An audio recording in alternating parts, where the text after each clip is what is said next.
Good evening, everybody. Welcome to another edition of Complete Sports Media's podcast. I'm your host, Darren Campbell, coming to you from our rainy Vancouver. And Jason just got in from one of those rainy outdoor days. Do you feel a bit waterlogged today after that whole day outside?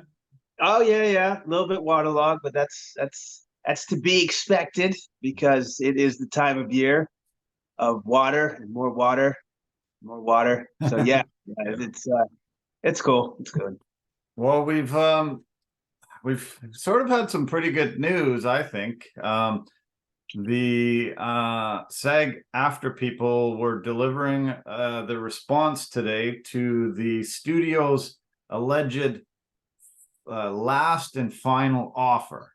So they spent 12 hours yesterday trying to come up with their response to this offer, and we're going to put their everything on the table to see if they're in the same ballpark.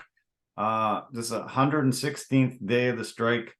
What I understand is the offer has some very good protections against AI use. It has increased quite a bit of money for streaming shows and increases for minimum rates for actors for whatever they are doing, and especially AI. It won't be just that one-off appearance. But according to some of the people that are on the negotiating committee, it didn't move the needle enough for them. And there's been talk that if this isn't agreed on, then they're just going to scrap it till the new year. So I think it's close, but I don't know if, these supposedly these four people tweeted out and went to social media and said, the studio saying this is our last and best final offer. It was a little bit of a negotiation tactic that they're happy with, and they didn't think they went far enough, but I guess it went to a bit of a vote with them, and yeah, we'll see. It feels like they're close, but I don't, we can't say anything until it's agreed upon. But yeah, I feel like they just got to get out of their way and say, sure, let's do this, go. Yeah. Well, considering what their first offer was to the actors union, which was utter garbage. Yeah. And then the actors union did something funny, which they sent them their rebuttal, their offer, and then they got pissed off because they're like, that's garbage. And it's just like, yeah, well, if you're gonna send us garbage, we're gonna send it right back to you. I see. Right. And I like that. Yeah. But with the fact that they actually had all of the major CEOs, I believe, like present for this round of negotiation. Yeah. Mm-hmm. It's funny now that when I think about it, if they only have 3 or 4 of the guys, not serious, they don't care. Yeah. Right. Yeah. But if they have all of the people, okay, now you're willing to negotiate. Now you want to really talk, right? Yeah. Which is kind of silly and stupid, but whatever. It's just a waste of money on everybody's time. It's really actually what it is. Yeah. And also too, I absolutely hate the fact that they said this is the final offer. Yeah. So because like it's just like, oh, that's a threat. If I'm the actors, I go, well, we don't like it. Yeah. Screw you. Yeah. Right. Again, yes, that does hurt us, but it also hurts you as well. Yeah. Cool. Yeah, we'll see.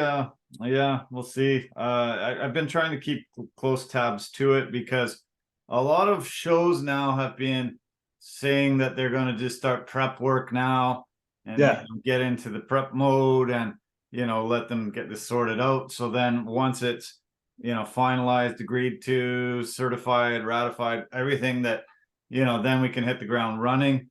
But yeah, as we say, you can't say it's a done deal until everything's been signed and ratified. But I feel like they're getting closer and closer and closer and closer and closer. I'm starting tomorrow on the show The Last of Us. That's my first day. So yeah, I guess we'll be in prep mode starting now until whenever it gets going. But that was, a welcome call on my end. I heard, over the last few weeks that this might be a possibility of starting around now. So yeah, tomorrow's my first day. I'll give you, Jason, and our viewers and listeners a bit of an update and report on this platform, as well as our website and stuff. And fingers crossed we can really get going at it full time. Yeah, it would be nice, because this has been quite the journey, I guess you could say, because this has been by far and away, obviously, the longest strike ever in film. Yeah. And we still don't know if it's over, right? Yeah. So it would be nice if it's over, but at the same time, you have to understand, I don't think the actors union is ever going to have a stronger stance for negotiating at this point in time. Right now. Yeah. So if they want to push, as far as I'm concerned, if I was a part of the actors union, I'd say push. Yeah. Okay. Well, we'll see how it shakes down. Got good news the other day too. Got approached by a guy who works with a bunch of various brands and creators. He's talking to a company that does a fantasy type website for sports, and they're interested in some sponsorship. So we'll see if we can put that together, and that'll be nice. I'll hopefully have some more details as the week wears on, and we'll if it's a done deal, then we'll have a new sponsor to talk about. So hopefully that comes together. It was a great weekend in sports locally, as well as around the globe. Locally, it was really fun because all of our teams were having games locally here. We had the Lions playing in the playoffs, the Whitecaps playing in the playoffs, the Canucks had a game, the Giants had a game, and the Abbotsford Canucks had a game. So all the teams won except for the Whitecaps. Whitecaps were defeated 1-0 on a very controversial goal, and the manager coach Vanni Sartini got kicked out of the game because he protested so much and was swearing and yelling at the ref. And but it was fun. It was fun to be downtown with that much excitement and stuff going on. We tried to do the three-peat right down in the downtown core, the Lions, Canucks right after, and then the Whitecaps the following day. We never did, but luckily, we got to go to the Lions game. Fantastic game, great performance.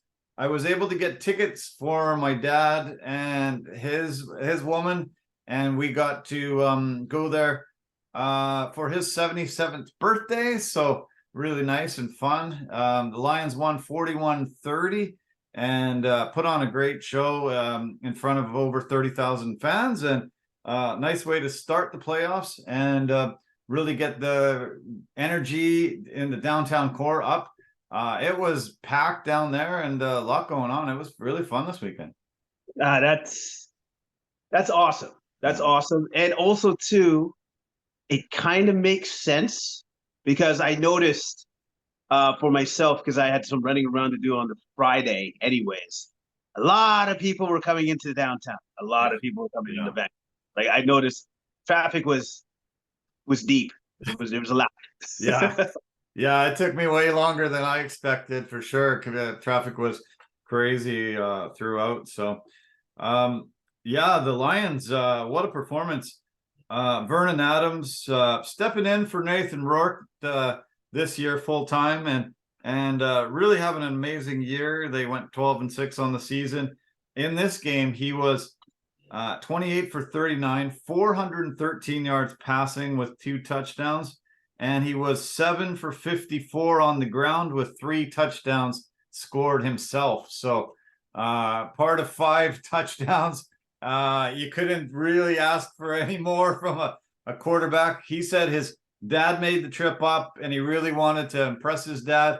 His dad said, you play the best when you use your legs, get out and scramble. And they just don't have, somebody accounting for you. And, he ended up getting 3 rushing touchdowns. It was a masterful performance. And I'm pretty I'm pretty excited about them going into the Western Final against Winnipeg this coming weekend after seeing him do all that.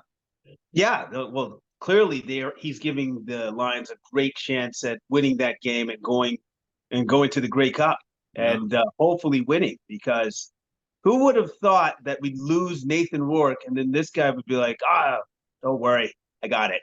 Yeah. We're going to be good. Phenomenal. Yeah. Amazing. His top receiver was Keon Hatcher. He had 9 catches for 195 yards and a touchdown. So hell of a day. Javon Katoy got the other touchdown, 5 catches, 63 yards. Taquan Mizell had 28 yards on the ground and 54 yards through the air. And they had a couple of picks, 11 tackles from Josh Wards. And Calgary started out the game right away, really just marched down the field, scored a touchdown. And it was like, oh man, that was easy. That was like a hot knife through butter.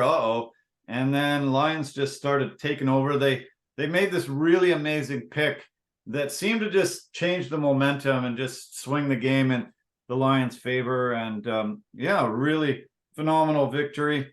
Now they face Winnipeg, tough test, especially when you have to go to Winnipeg. It's going to be cold. It's going to be loud there. The fans are going to be rocking, but I think the Lions coming off of this win should really be able to do really well. Toronto was able to beat Hamilton in the Eastern semifinal. Now the Eastern Conference is Toronto hosting Montreal, so that'll be great. I think Vernon Adams would love it if Montreal ends up beating Toronto and gets to face his former team that the Lions traded him from. So that'd be amazing. I hope it ends up being Montreal and BC in the Grey Cup in a couple weeks.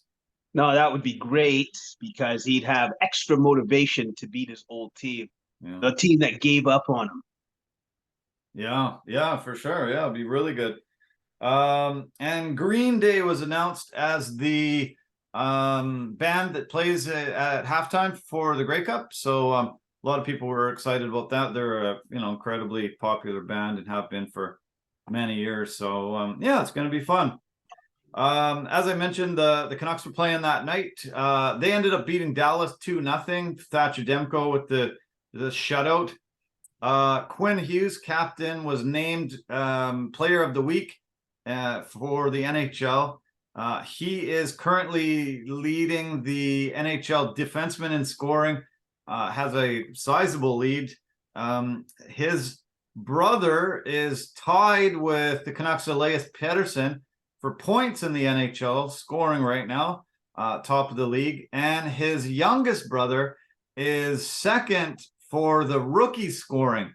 So 3 Hughes brothers are right up there, top of the scoring list in each category. It's incredible what they're doing and what the Canucks are doing with Quinn Hughes as the captain. It's amazing to watch. The Canucks are actually second place in the Pacific Division, 3rd best record in the whole entire NHL after 10 games. It's amazing. That's awesome. I hope that's sustainable for them. Yeah. And by the way, is there another Hughes brothers that's still coming up or something? Like, how many of these guys are there? I'm pretty sure that was the last of them. I think they just have 3. Yeah. Just have the 3. Yeah. Well, that's amazing in itself that all 3 have made the NHL. It's awesome. Yeah, amazing. They are very talented.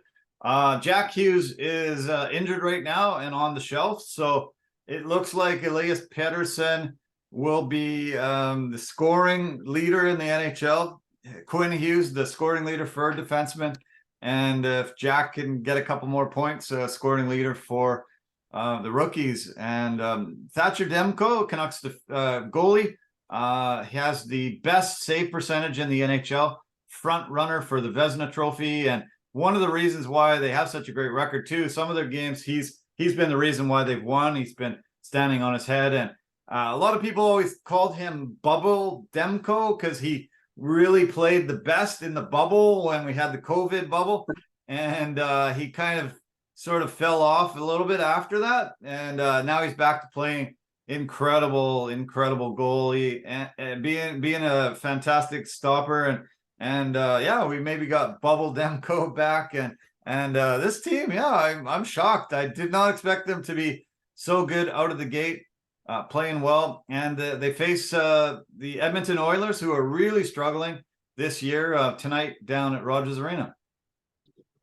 Well, that's that. I guess that sounds good for us because I guess the Canucks might have their number tonight. Yeah, if they're playing that poorly. Yeah, Canucks are by far and away the best team in Canada too. It's not even close. Yeah, they're really dominating. So, the game tonight, and then they go on a 3-game road trip. They play Ottawa, Montreal, and Toronto over the weekend, and then come back. Their next home game is against the Islanders, November 15th, and we're going. We ended up getting that ticket package I said we won. So getting to go to that Islanders game on November 15th, next Wednesday. So excited for that. And we get $200 spending money and have our jerseys and everything. It's going to be a fun night. Turns out, I mentioned that it's our anniversary. So yeah, it'll be a really fun night out. Oh, that's going to be a great night. And it's even better that a lot of that is going to be with the Canucks, and get to see the Canucks, and it's on their dime. Yeah. Can't get any better than that. Yeah, very cool. Very cool. Yeah, so as I mentioned, the Abbotsford Canucks are playing. They won 2-0 as well. So great performance. Same night. The Giants won 3-2 in a shootout. Got a really great performance there. And then the Whitecaps played yesterday. 30,000 fans there. Really great crowd. LAFC ended up getting a penalty shot that they shouldn't have. It was a terrible call by the referee. Everybody was so angry and so mad. The Whitecaps had even worse situations happen to them that should have, or could have been called penalty for them. On that penalty kick, they scored the only goal. LAFC ended up winning. The other thing that was sort of notable about the game was Will Ferrell, one of the owners of LAFC, was at BC Place. They showed him up on the big screen, and some of the loudest boos you've ever heard. They just booed Will Ferrell mercilessly.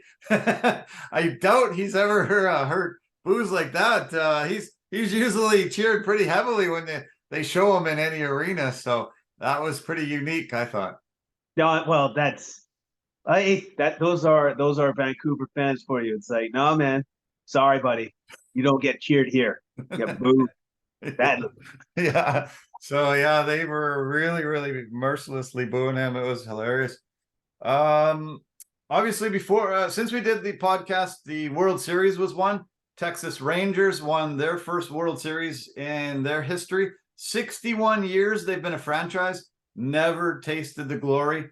Absolutely incredible performance by them. They had an up and down year through the season, just squeaked into the playoffs, and then they went on an amazing ride. I think they won 11 road games in the playoffs, and that's a record. And we're able to take the World Series title over Arizona. Corey Seager, the MVP, incredible performance. He's got 2 MVPs now, one in the American League, one in the National League. Only 2 guys have ever done that, him and Reggie Jackson.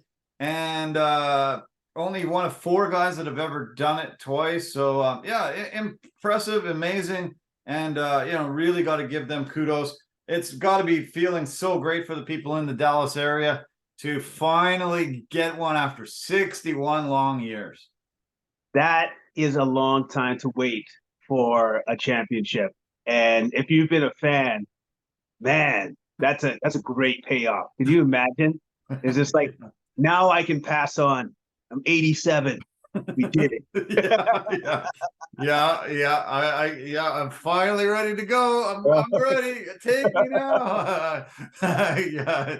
So yeah, that's a long wait. Oh man, I can't even imagine that kind of a wait for guys. That must feel so good for people that are dedicated long-term fans that have been there since the beginning. So good for them. Really good for them. On Saturday night, that game that the Canucks played, they had the lowest amount of goals in any game that night. the NHL actually set a record for the most goals scored in one day in the history of the NHL. There was 114 goals scored that night, and it was amazing. There was like 10 hat tricks. There were some games. There was a game 10-2. There was a 7-0 score. A couple of teams scored 8 goals.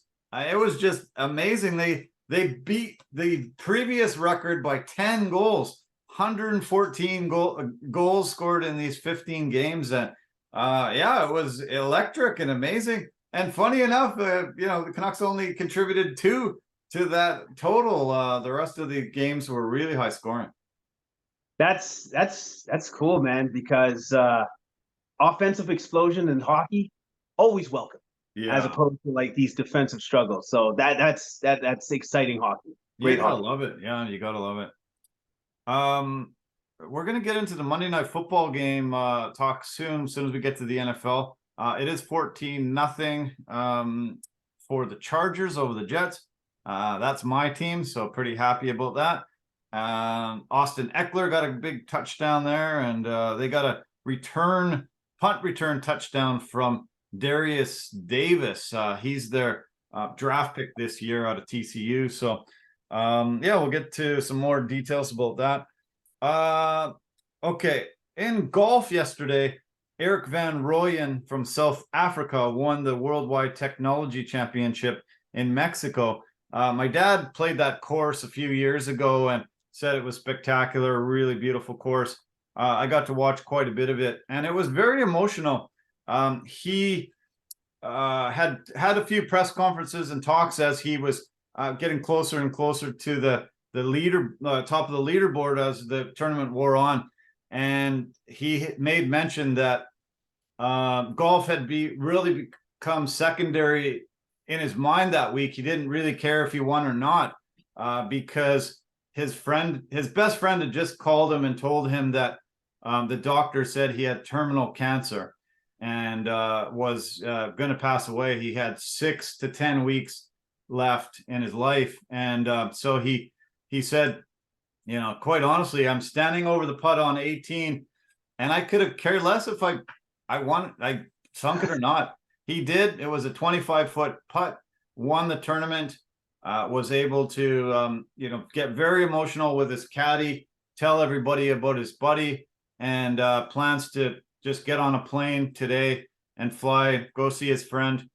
They met in college, have been really good buddies ever since, and really tough news. It was emotional watching it, hearing about it, and just knowing how cancer just has touched almost all of our lives, and it must be just so devastating for him and his family. But luckily, he gets those last 6, 8 weeks, 10 weeks with his friend before he'll pass away, I guess. Yeah, that's tough. That's just so tough. But it's interesting how, with something of that magnitude is happening in the background, that all your pressure is gone. Yeah, because like this is a sport, that's real life. Yeah, right. Yeah. And just the impact that has on you and your mindset probably made everything that he did after that, in terms of golf, so much easier. Oh, I'm sure that. Yeah, I would figure that. Yeah, it just took the entire pressure off and probably made it a lot easier to win this tournament. It just, like you said, it's just really just put into perspective. This is life, and that's that's a sport, and that's a game, and I realized it's what I do for work, but that made top priority for me. So I hope him and his friend get a really good last few months together, and it was just emotional to watch. I wanted to make mention of it. In the world of tennis, this weekend, Nikola Jokic won the Paris Masters Championship. No, what am I saying? Novak Djokovic. I don't know what I said. Nikola Jokic. Novak Djokovic, and he won the Paris Masters for a record 7th time, beat the Russian Grigor Dimitrov in straight sets. It was his 40th Masters 1000 title, and his 6th tournament of the year, solidifying himself as #1 in the world, and really probably will finish the year now #1 in the world over Carlos Alcaraz. He was very emotional as well, still winning these tournaments at his age, and still #1 in the world, and really dominating himself too. It was pretty incredible to watch a lot of it, and see him hoist the trophy for a 7th time. He's like a machine, like he just goes out there and just keeps getting it done. Like it's amazing with some of these athletes and their longevity of greatness that they have now, like where they stay great for so long that you're not surprised anymore. It's like, oh, of course. Yeah. It's actually, you're kind of like, oh, okay, yeah, it makes sense. He keeps winning. He just keeps winning. I mentioned baseball a little bit before. I'll mention it again. Blue Jays made a trade today. They got a pitcher from the Chicago Cubs. His name is Brendan Little. They just had to get some cash, so that was kind of easy. And they also made a qualifying offer to their third baseman, Matt Chapman. A lot of people were thinking that Chapman was gone and not going to get an offer, so good for that. And they exercised their club option on the pitcher, Chad Green.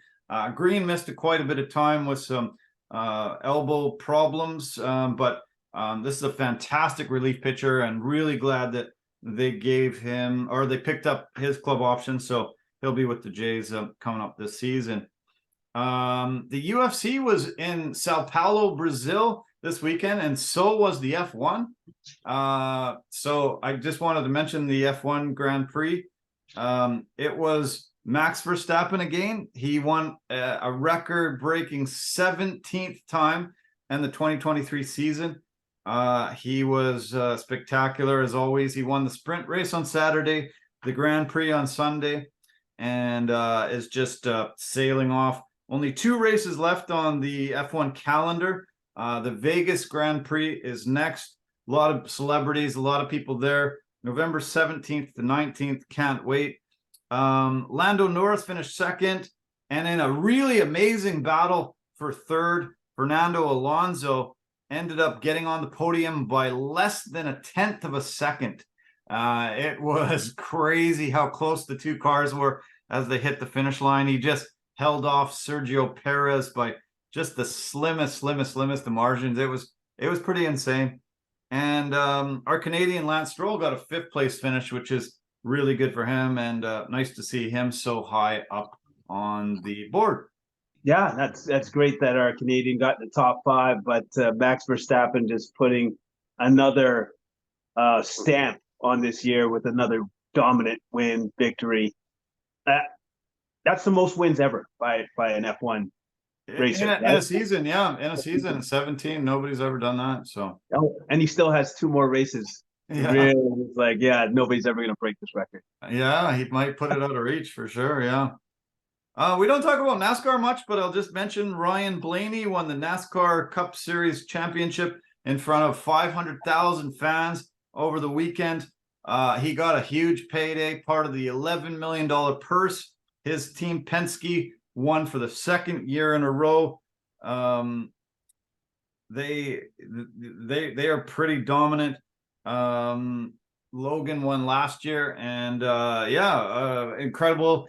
His father was a longtime NASCAR driver. He took over and was able to get his first championship. And I talked about emotions from Eric Van Rooyen. This guy was super emotional, crying even in the car before he finally stopped. He was just blown away that he was able to finally get that victory and hoist the trophy and cash a massive check too. Oh, well, that's great for him. Yeah. Obviously, you get super emotional finally accomplishing a dream of that magnitude and just getting it done in front of friends and family. Yeah, good for him. Yeah. And then finally, before we get to the NFL talk, I want to mention some college football. Washington Huskies are just playing phenomenal ball, still undefeated. They had a huge game against USC over the weekend, and it was just incredible to see the back and forth. It was the score was 52-42 in the final. Michelle, Heisman Trophy winner, Michael Perez is the Huskies QB. Had a pretty good game. He threw for 256 yards and 4 touchdowns, and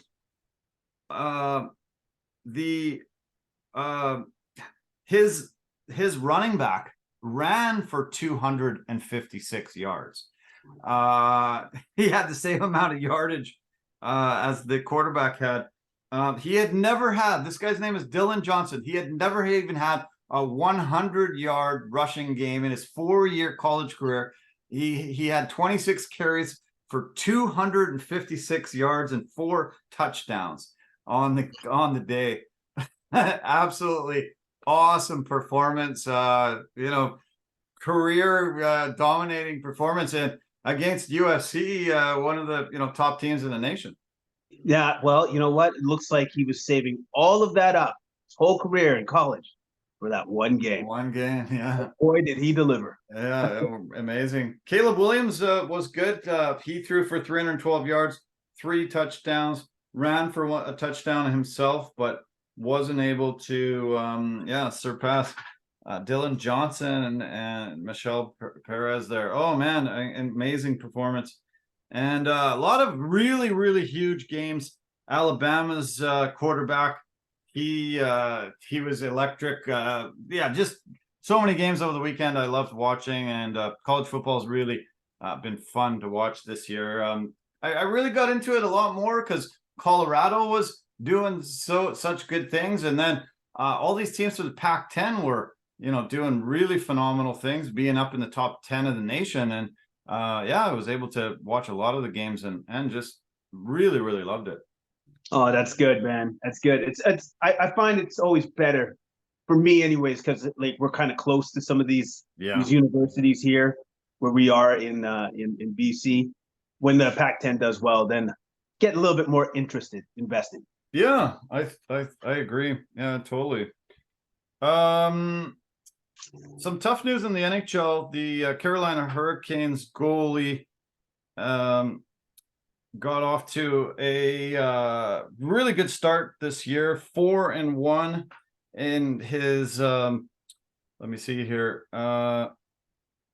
In his season, 4-1 off the road, and he was unfortunately diagnosed with some blood clots and will be out indefinitely. I'm going to just pull up his name, and I don't know why I can't find his name in my report here, but Yaroslav Halak has been brought in on a tryout. Halak is 38 years old, played with the Rangers last year, was a free agent. Nobody had picked him up, and then suddenly he was asked to come in and take over.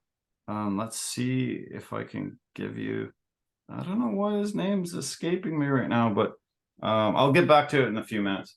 Yeah. Okay. It sounds good. Well, you know what? At least the good thing is that they found the problem before it became more of a problem, because blood clots are nothing that you want to fool around with.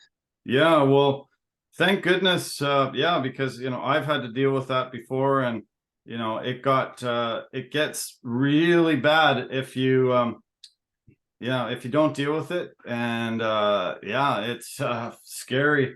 Frederick Anderson. Okay, sorry about that. Frederick Anderson. Phenomenal goalie, one of the best goalies in the world.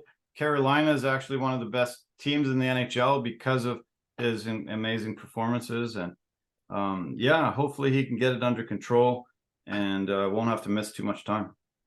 That thoughts and prayers for sure. Yeah. Did you hear about CJ McCollum? No. He has a collapsed lung. What? Yeah, this is the second time this has happened. A pneumothorax issue. He got it when he was with the Blazers. a few years back, and I guess maybe 2 years ago, and he missed about 3 weeks of action. And as soon as he came back, they traded him. And I don't know if it was because of this issue that they thought we better get rid of him, but this is reared its ugly head again, and he's out. They're not sure how long. They were quite worried that it has happened for the second time, and looks like he's going to miss a bit of time. That sucks because the Pelicans were playing really, really well. Yeah, with him in the lineup, obviously, and hopefully this is something that can be solved, and it's not going to be continue to keep reoccurring, because if it does, it's definitely going to put his career in jeopardy. Yeah, for sure. Yeah, if it's happened 2 times and it's bad enough to collapse your lung, that's a sport where you need your lungs, and holy cow. So yeah, bad news. Hopefully he can get the best medical attention and get it sorted out. But this was really tough because we always talk about the health with Zion Williamson, and he was finally healthy, and they've had some injury troubles. I'm going to talk about that a little later. They've actually had a bunch of guys that haven't even been able to suit up this year. But CJ was playing well and coming out of the gate good. But this must have been shocking to everybody involved. Oh yeah, very shocking, especially for CJ, because he probably thought that this issue had been resolved. Yeah, and then for it to come back the way it has, not good. That's really too bad. Yeah. Speaking of injuries, there was a report today that Daniel Jones was told that he will miss the rest of the regular season with a torn ACL in his knee. He had just come back from missing 3 games with a neck injury, and was able to suit up. First play of the second quarter, non-contact injury. He was fading back to throw the ball, fell down. They put him back in for 1 play, fell down again, and realized that he didn't have a knee anymore, and boom, he's done for the year. After the Giants had such a incredible, surprising year last year, made the playoffs, and he was handed a 4-year, $160 million deal, and everybody was like, "Oh, this is the guy." And he had a terrible year. He was 1-4 on the season. He threw 2 touchdown passes and 6 picks. Was sacked on 16% of his dropbacks, and was just injured pretty much this entire year. Poor guy. I guess when you got $40 million a year, I guess it's not too poor guy, but I know he wants to be out there. Of course he wants to be out there. And you know what? If you're him, thank God I got that contract done. You know what I mean? No, it's like, oh, that's good. At least that is done. And hopefully he comes back next year and he's super healthy. Wish him nothing but the best. But really sucks for the Giants going forward, because who's their starting quarterback? Is that Danny DeVito or what? Tommy DeVito. Nickname Danny. Because Tyrod Taylor went on the IR last week with a rib injury, so he's not part of the mix anymore. So DeVito, and DeVito didn't start yet. So if he starts, he'll be the 10th rookie quarterback to start a game this season, and that'll set a new NFL record. Right now, there's 9 so far. The record was 9 in a season. It looks like DeVito will be the guy, and it'll be 10 rookie QBs starting in the NFL this year. Even though they've cracked down on hits to the quarterback and stuff, still that many starting QBs have been replaced by rookies this year. Yeah, it almost leads you to believe, is the NFL going to put in a couple more rules to protect their quarterbacks, to protect the guys that make them the most money? I don't know if they will. Maybe they shouldn't, but this is not good for the league. No. So these are the QBs that have rookie QBs that have started this year. CJ Stroud, amazing. Can't wait to talk about him. Incredible performance. Rookie record performance this past weekend for the Texans. Bryce Young with the Panthers. Will Levis with the Titans. Aiden O'Connell with the Raiders. Tyson Bagent with the Bears. Clayton Tune with the Cards. and he was not in tune this day. 58 total yards for the Cards, so not in tune at all. Jaron Hall for the Vikings, concussed really early out of the game. Anthony Richardson, season-ending, boom, gone. And Dorian Thompson-Robinson for the Browns. So, it's been sort of up and down for these rookies. Not too many have had very great performances, but setting a record, and we're only halfway through the year. There could be more. Yeah, that's the part that sucks, because it's just like, oh, what kind of football are we going to be in for going forward if there's like 12 or 13 of these guys starting? Yeah, very bizarre. Yeah, very bizarre. Okay. Let's dive right into the games. As we always start in the NFC East, we'll talk about one of the biggest, most anticipated games over the weekend. The big battle for the top two teams in the NFC East, the Philadelphia Eagles and Dallas Cowboys, ended up being a tight, close game. Eagles ended up winning 28-24, improved to a NFL best 8-1. And this game sort of turned on a couple plays. Dak Prescott not getting in the end zone on the 2-point conversion, so they couldn't kick that field goal near the end. And Ferguson being caught right on the goal line, just wasn't able to get over, and they had turned over the ball on 4th down. Otherwise, Cowboys do win this, but Eagles just did enough to pull off the very big win. Yeah, they just did enough, and I think the one that hurt more was that 2-pointer, because like he was in, and he just like his big toe was just stepped on the line, and it didn't count. Because at first I'm like, why are they reviewing that? Isn't he? Oh no, he stepped out of bounds. It's like, oh man, but then he should have better field awareness, right? Yeah, because he should have known. It's like, no, I'm getting kind of close. Gonna have to not do that. Step out of bounds. No. It was a great game, back and forth. Jalen Hurts had a pretty decent day with 2 touchdowns through the air, 1 on the ground. He became the all-time quarterback for touchdowns, rushing touchdowns as an Eagle, passing Donovan McNabb and who's the other guy? Randall Cunningham?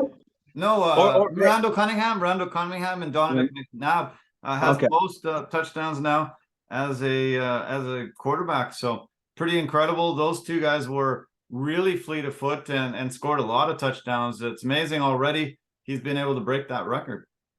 Yeah, and the way that he has done that is with that brotherly push, which has been pretty much unstoppable. Yeah. I love that. I love that move, because you see other teams try it, they don't do it. Like the Giants, I believe, tried it in their game. Yeah, man, no. Yeah, it's impressive because you see him initially hit the line, and then all of a sudden you see the whole line push about 2 yards, and they all just sort of shove at the same time. And it's like I have some stat that I took a picture of. Oh man, like impressive. It's virtually unstoppable when the Eagles do it. Yeah, no, it's virtually unstoppable. How about this? It's so good that the NFL is considering like outlawing it, banning it. Can't do that. Imagine if they ban it. That would just be insane. Yeah, I think that'd be hilarious if they end up banning that play. So, since 2022, quarterback sneak conversion percentage on 3rd or 4th down and 1 yard. Eagles with Hurts have done it 96% of the time. 44 of 47. The rest of the NFL is only 83%, which is still pretty damn good, but 96%. So amazing. They it's pretty much unstoppable. And I hear that one of the main reasons is because of Kelsey. Yes. And Jason Kelsey just gets so low and just shoves the middle of that line, and they usually follow him right through. Yeah, of course, because like he's the tip of the spear. If he can't do what he does, it doesn't work. It just doesn't work. But he does it so well all the time. Like, thank God that guy's super durable, because if that guy ever gets hurt, well, that's not happening anymore. They're done. Yeah, it was his birthday on Sunday, so he celebrated his birthday helping Hurts get in the end zone again and get another big touchdown. The Eagles defense were really good. They sacked Dak Prescott 5 times, recovered a fumble, and were able to be there. But Prescott had big numbers though. 374 yards, is that right? Yep, that's right.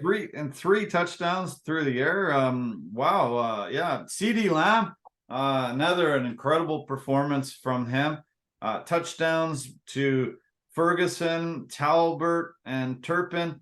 Dallas played really well, but as I said, those couple plays really just shifted it for the Eagles. Yeah, exactly. Like the Eagles defense was just stout enough to get the win. Yeah. Unfortunately, they received really bad news. Dallas Goedert did break his arm on a catch earlier in the game and will be lost for the majority of the season. They're not saying season ending quite yet.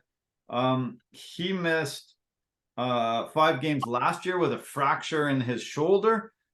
So fracturing his arm this year. He was having a great season, 360 yards catching, couple of touchdowns, and was that guy, that tight end that you could count on when you needed some yardage, and he'll be very, very missed. Yeah, he'll be super missed. That's a key part of their offense. I think I even remember the play where he got hurt, because I'm like, he's not getting up real quick. What's going on there? Yeah. Yeah, it was ugly looking. Yeah, it was tough. Dallas hosts the Giants in another East battle this coming Sunday, 1:25 Pacific kickoff time. The Eagles have a bye, and they will next play in the Monday nighter 2 weeks from tonight. So, still staying with the NFC East. Let's talk about the Commanders' victory over the Patriots, 20-17. Patriots are now the worst team record-wise in the AFC. How the mighty have fallen. Bill Belichick is not able to make this team, put this team together and keep this team winning. Can you believe that they are 2-7 and the worst team in the entire conference? I actually, you know what? I can't believe it, because I've seen them play and they're not very good. Like they're just not very good. They're not a Belichick team. They make a lot of they do a lot of penalties. They're not disciplined either. It's just it's strange, very strange. Sam Howell had a good game, threw for 325 yards and a touchdown. Joey Sly hit a 30-yard field goal, which is a 149 left, second field goal of the game to give them the 20-17 win. Brian Robinson was good with a touchdown on the ground. Johan Dotson got a touchdown, 33-yard TD catch through the air. Gibson was good, and Cannon Martin's pick as the ball just went through Juju Smith-Schuster's hand, and that was a big, big play. For the Patriots, Mac Jones, okay. Ramondre Stevenson, a great day on the ground, and he scored a 64-yard touchdown for them. That was their biggest play of the day. Yeah. The Commanders get the win, but the Patriots, they got problems. They got problems, and they're in trouble, man. I don't think Belichick's going to be fired, but come next season, if this happens again, they'll probably be looking to make a change. They'll have to. So Washington sits 4-5, third in the NFC East. They go to Seattle, play Sunday. That's a 1:25 Pacific kickoff time. New England actually goes to Germany, and they are the home team in Frankfurt. Play that early 6:30 a.m. Pacific, 9:30 Eastern time kickoff for that game. I enjoyed the Frankfurt game this past weekend. It'll be fun for those guys to get a chance to go over to Germany. I think I mentioned briefly I went to Germany a few years ago and had a few days in the city, and it's a pretty nice little city. Not as big as I expected it to be. I think they have about 750,000 people that live in the city, and but a lot of really cool things to see. And for a couple of days, I really enjoyed it. Oh, of course, man. And plus the history that's part of that city would just be awesome to see. So, you know that the people there are appreciative of the fact that NFL comes there and is willing to put on their product. So, yeah, I'm sure the fans were rabid and great. Yeah, they were really great. I was impressed.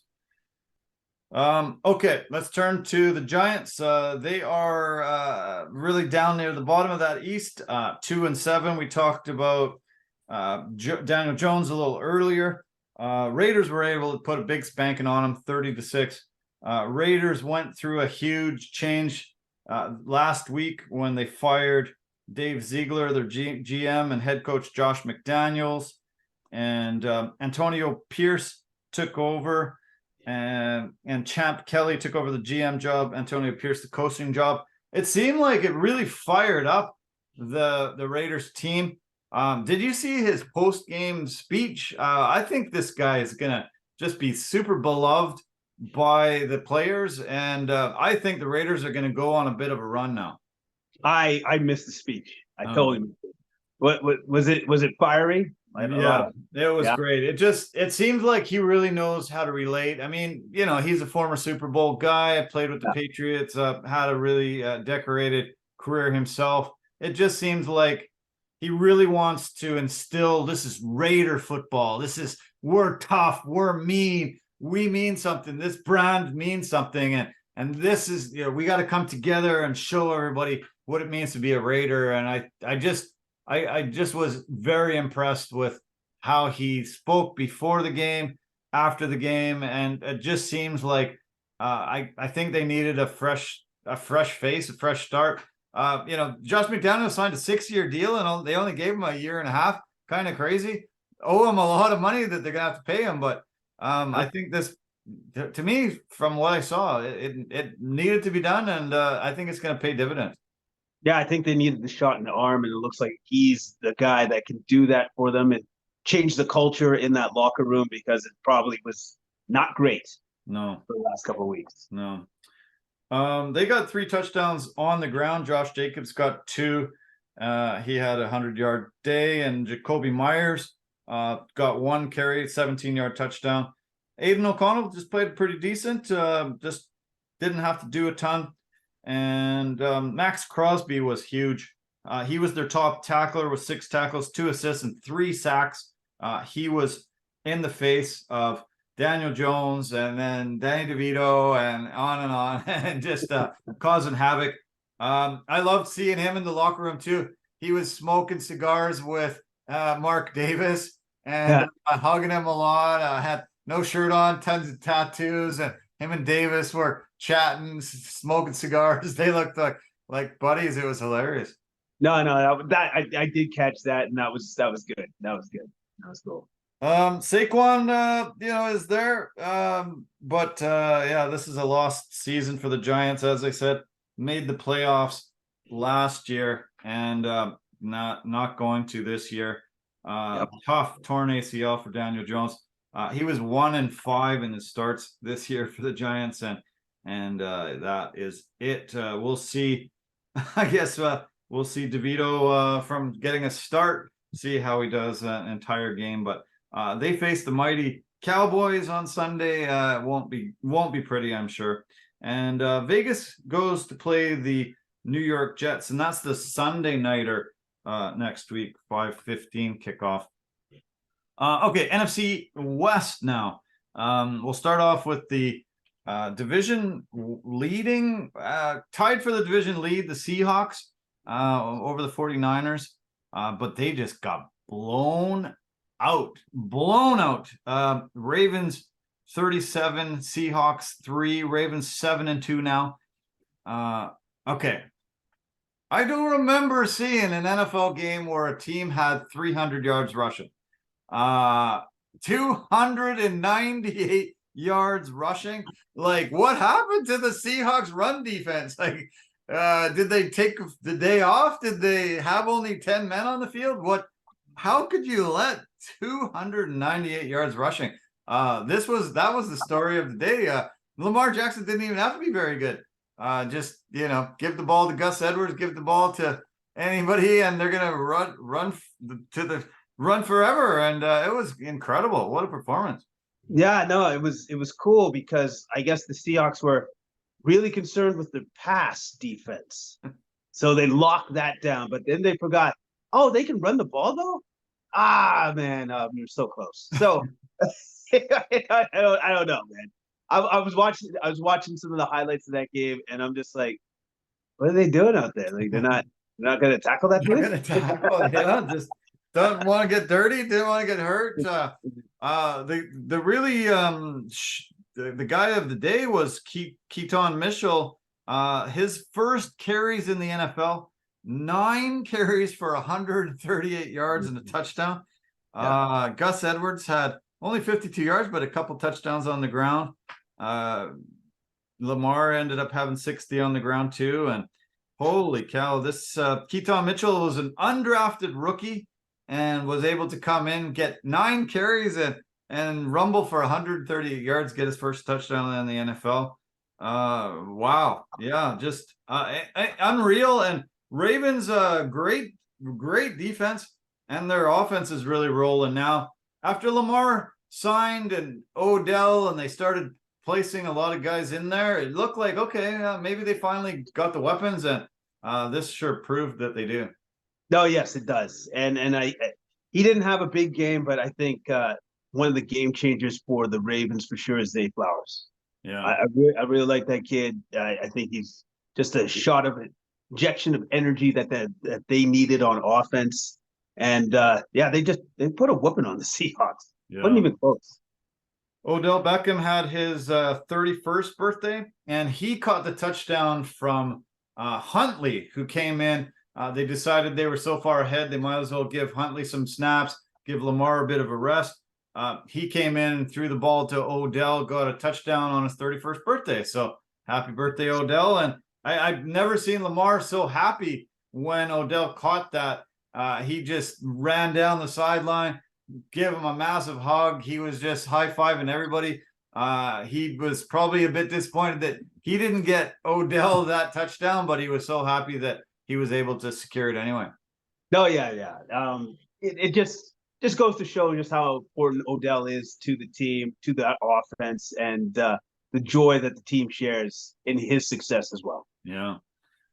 On defensive side, Geno Stone had a really nice pick of Geno Smith, and then Kyle Van Noy had 2 straight sacks that were just super crushing to the Seahawks on one of their drives. Ended up causing the fumble and recovered it. And they were in Geno Smith's face the entire time, sacking him 4 times and picking him off. And very tough day for Geno. The entire Seahawks offense. Bobo, no catches, not there. DK had 1 catch, 50 yards, 1 catch. I don't know how. I guess they double teamed him. Couldn't get him the ball either after that. Tyler Lockett, a quiet day. Everybody had a quiet day. And regroup time for the Seahawks. Fall to 5-3. They will host Washington on Sunday, as I mentioned earlier. Baltimore hosts Cleveland Sunday in that early window. That should be a great game. Both have 2 elite defenses there. Yeah, that should be a good game. Very good game. The team at the top of the West with the Hawks is the 49ers. They were on a bye. They are 5-3 on the year now. Let's turn to the Rams.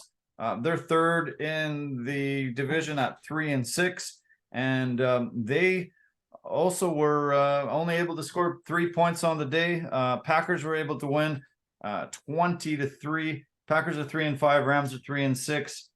Matthew Stafford was out with his thumb injury. Brett Rippon came in and wasn't able to do very much. Not able to get the offense really rolling at all. No, he He did not. He passed for 130 yards with a pick. Not going to get it done. No, you got Cooper Kupp and Puka Nacua, and you can only get 130 yards. Like, what happened? What happened? This is a guy that's been around a little while. His what is it? His uncle won the Super Bowl MVP, Mark Rippon. You'd think this guy'd be able to come in and do well, but not on this day. Yeah, it didn't look like the genes from his uncle really got into him as much. You know what I mean? So yeah. No. So who had the performances? Let's see. Jordan Love played pretty good, pretty damn good. Aaron Jones was good, and Luke Musgrove also had a nice day with a touchdown, 20-yard pass touchdown. Aaron Jones put up 100 yards, 73 on the ground, another 26 in the air, and the Packers just did enough. They snapped their 4-game losing streak with this win. Well, hey, they're back on the winning streak, and that's good. And it just made all that much better and easier when the Rams don't have Stafford in the line. Yeah. Rams have a bye now, so maybe Stafford will be able to come back. They play Seattle next in a couple of weeks. Green Bay goes to Pittsburgh and plays in that early window on Sunday. Okay, we've talked about 2 games in a row where the teams only scored 3 points. Now we get to the Cards, who were shut out. They are the worst team in football. We already talked about the Patriots being worst team in the AFC. Cards are the worst team in football, and they look like they're tanking to me. They look like they're trying to lose. I think they want to have number 1 overall pick. They got rid of their quarterback, and he came in and won the game for the Vikings. And this was brutal, absolute terrible performance. It got beat 27-0 by the Rams, and oh my God, it can't get worse there. There was talk that the Arizona Cardinals might not win a game all year, and they had some pretty decent performances out the gate, and they did win, but wow, have they ever embarrassed the hell out of themselves. This is getting to be a low moment. Yes. Okay, so they had to get rid of Dobbs because he's actually too good. Yeah. So just to make sure that we tank proper, you got to get rid of him. Yeah. And then once Tune comes in, it's that's what we were looking for. 58 yards. Way to go. Yeah. Way to go, man. Way to go. 58 total yards. 58. Yeah. I don't remember seeing that low of a yardage in a long freaking time. It ended up being only 17 passing yards because he was sacked 7 times and kept getting minus yards. 58 total yards. Holy. And Dobbs is oh, thank goodness I got the hell out of there. No, absolutely. 58 total yards. Oh yeah, but with 2 picks. Forgot about that too. Amazing. Cleveland finally got Deshaun Watson back. Played pretty decent, 220 yards passing, a couple touchdowns. Amari Cooper had a hell of a great day. 5 catches, 139 yards, and that touchdown. Did you see the touchdown where he threw it right at the Cardinals helmet? The guy hit the guy right in the face, went up in the air, and Cooper was able to get it in the end zone. And it was actually probably better that it hit the guy in the face because he was double teamed right by the line. Once it hit the guy, both guys went like this, and Cooper was able to grab it sort of uncontested. So it ended up pretty funny, pretty wild touchdown.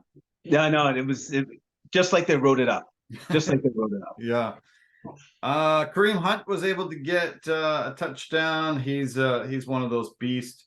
David Njoku got a TD, and Clayton Tune, 11 for 20, 58 yards, 2 picks, and he ran for 28 yards, and nobody else got anything. Nobody else did anything. Hollywood Brown got 24 yards through the air. Trey McBride got 22, and then that's it. Oh man, like what a terrible performance. Like how do they face their fans? Will there be any fans when they play next in Phoenix? Well, you know what? The diehards will be there. It's like, oh no, they can turn it around. Everybody else around the NFL is like, no, they can't. They can't turn it around. This is as strategic and well thought out a tank job that I've ever seen. Yeah. We're just gonna put this dude in. We know we can't play. Yeah. And get rid of Dobbs quick. He's too good. He's too good. Let's get this Toon guy in. This Toon guy is so bad. It's gonna be amazing. There's no way we can win. Yeah, because like with Dobbs, it's like, well, he's good that we're all of a sudden we're in games. I want to ensure that we're not in any games. Like, no chance of us winning. So let's get that guy in there. That's what it seems like. Sure seems like that. There was reports today that Kyler Murray, as long as he will have no setbacks this week, he will start Sunday. He hasn't played since injuring his knee 14th week of last season. So they said we fully expect him to be bad. We don't think he's going to be good, so we're going to put him in there. That's great. That's the only reason why Kyler's allowed to play, because we kept him out for so long. And now the fans are like, okay, what's going on? Is he still injured? Is he still injured? It's like, technically no, but we keep saying that he is. Yeah, so sad. Their injuries are just piling up too. They lost two of their starting O linemen that day. Zach Ertz, their top tight end, is hurt. One of their top wideouts, Michael Wilson, is out. James Conner supposedly will come off the IR this week. He's eligible to come off, so we'll see if he's fully recovered. But your Atlanta Falcons gets the beat on them this Sunday. Should be good for statistics. Should be good for a victory. And yeah, it'll be fun for you Falcon fans to watch. If they don't beat the Cardinals, then I'm done with the Falcons. Because like you have to beat that team. Yeah, you have no recourse other than to beat them. Yeah, that's it. That would be a low point for them if they lost. That would be brutal. Very low. Cleveland goes to Baltimore, as I mentioned. Plays that early window Sunday. The Falcons were involved in a really good game. Turning to the NFC North, we'll talk about the Vikings Falcons. Vikings were able to improve to 5-4 with a 31-28 victory over Atlanta. Atlanta fell to 4-5. Jaron Hall made his first career start after Kirk Cousins blew out his Achilles. Then he got hurt on a play, got hit and concussed. He was taken out of the game. And then Josh Dobbs came in. And Dobbs didn't look good early. A couple fumbles on some early plays. He said he didn't even know all his teammates' names. He didn't know the plays at all because he just got there on Wednesday. He wasn't even actually out there practicing and throwing the ball to any of his teammates because they didn't think he was going to play. He was just backing up this rookie Jaron Hall. And then he's thrown into it and he pulls off this miracle. That late run that he had was spectacular and ends up pulling out the win. It was awesome. And one of the, miraculous things, because it was just like a guy coming off the street almost and just, okay, good luck. And he pulls off the win. And amazing. Yep. Give him a jersey. All right. Go for it, buddy. That's pretty much it. Can you imagine? It's just like, so what's this play that we're running? What is this one? Every time. Didn't know the names. Didn't know the names of the plays. Didn't know the names of his teammates. Just all right. Let's wing it, guys. Back to playground football. Let's play a little playground football. We're gonna be fine. I got this. And he did. He did. Yeah, awesome. Yeah, a couple touchdowns through the air, one on the ground, and outplayed Tyler Haneke, who came in place for Desmond Ridder. Haneke played pretty good. I was watching this game and it went back and forth. It was a pretty interesting game, and I thought at times the Falcons were going to pull this off, but Vikings won super improbably. Yes, they did. And Madison actually had a good game too. He had 16 carries, 44 yards, and another 2 receptions, 49 yards, and a touchdown. Yeah, Vikings managed to somehow pull it off with a quarterback that has no idea what offense he's running, what plays he's doing. Incredible win. Yeah, unreal. Unfortunately, the Falcons were dealt a couple blows. Cordell Patterson and Mark Hollis both left the game with ankle injuries and didn't return. Hopefully, they're not long-term injuries. They won't need them against the Cardinals, but they'll need them going forward. Minnesota hosts New Orleans on Sunday, the early window, and as I said, Atlanta plays the Cards. Okay, so in the NFC North, the Lions had a bye. They're sitting on top 6-2. The Vikings now are second, 5-4. Packers 3-5, and the team at the bottom are the Bears. Bears were beat 24-17 by the Saints, falling to 2-7. Saints improved to 5-4. The Saints used Derek Carr. He threw a couple touchdowns. Taysom Hill threw a touchdown, ran one in himself, and was really that Swiss Army knife again. His numbers are totally awesome. Like 11 carries for 52 yards, 4 catches for a touchdown, 13 yards, and then threw one himself. Just great. I hope they keep this guy forever. I love that a guy can play that many positions and contribute in so many areas. And he's beloved by the team. Like whenever he scores, the team is all with him. So, and I love the fact that this guy comes in and just goes, okay, what am I doing this time? Am I running back? No, am I running up a receiver? Nope, quarterback. Got it. Yeah, can do all three. It's pretty awesome. Very fun. Alvin Kamara had a decent game again. I like Juwan Johnson. He's great. Nice tight end. Got a touchdown himself. And their defense had 3 picks and 2 recovered fumbles. When you're, +5 on the turnover margin, you're going to win every game. And they were able to pick off Tyson Bagent, that rookie, 3 times, and really dominate on the defensive side of the ball. Yeah, they did. They really took it to Bagent. Had a rough night at the office, but he did throw for 2 touchdowns. But yeah, having that many turnovers, really, really hard to win a game. The both touchdowns went to Cole Kmet, their tight end there, and Deontay Foreman had a pretty decent game, but not enough.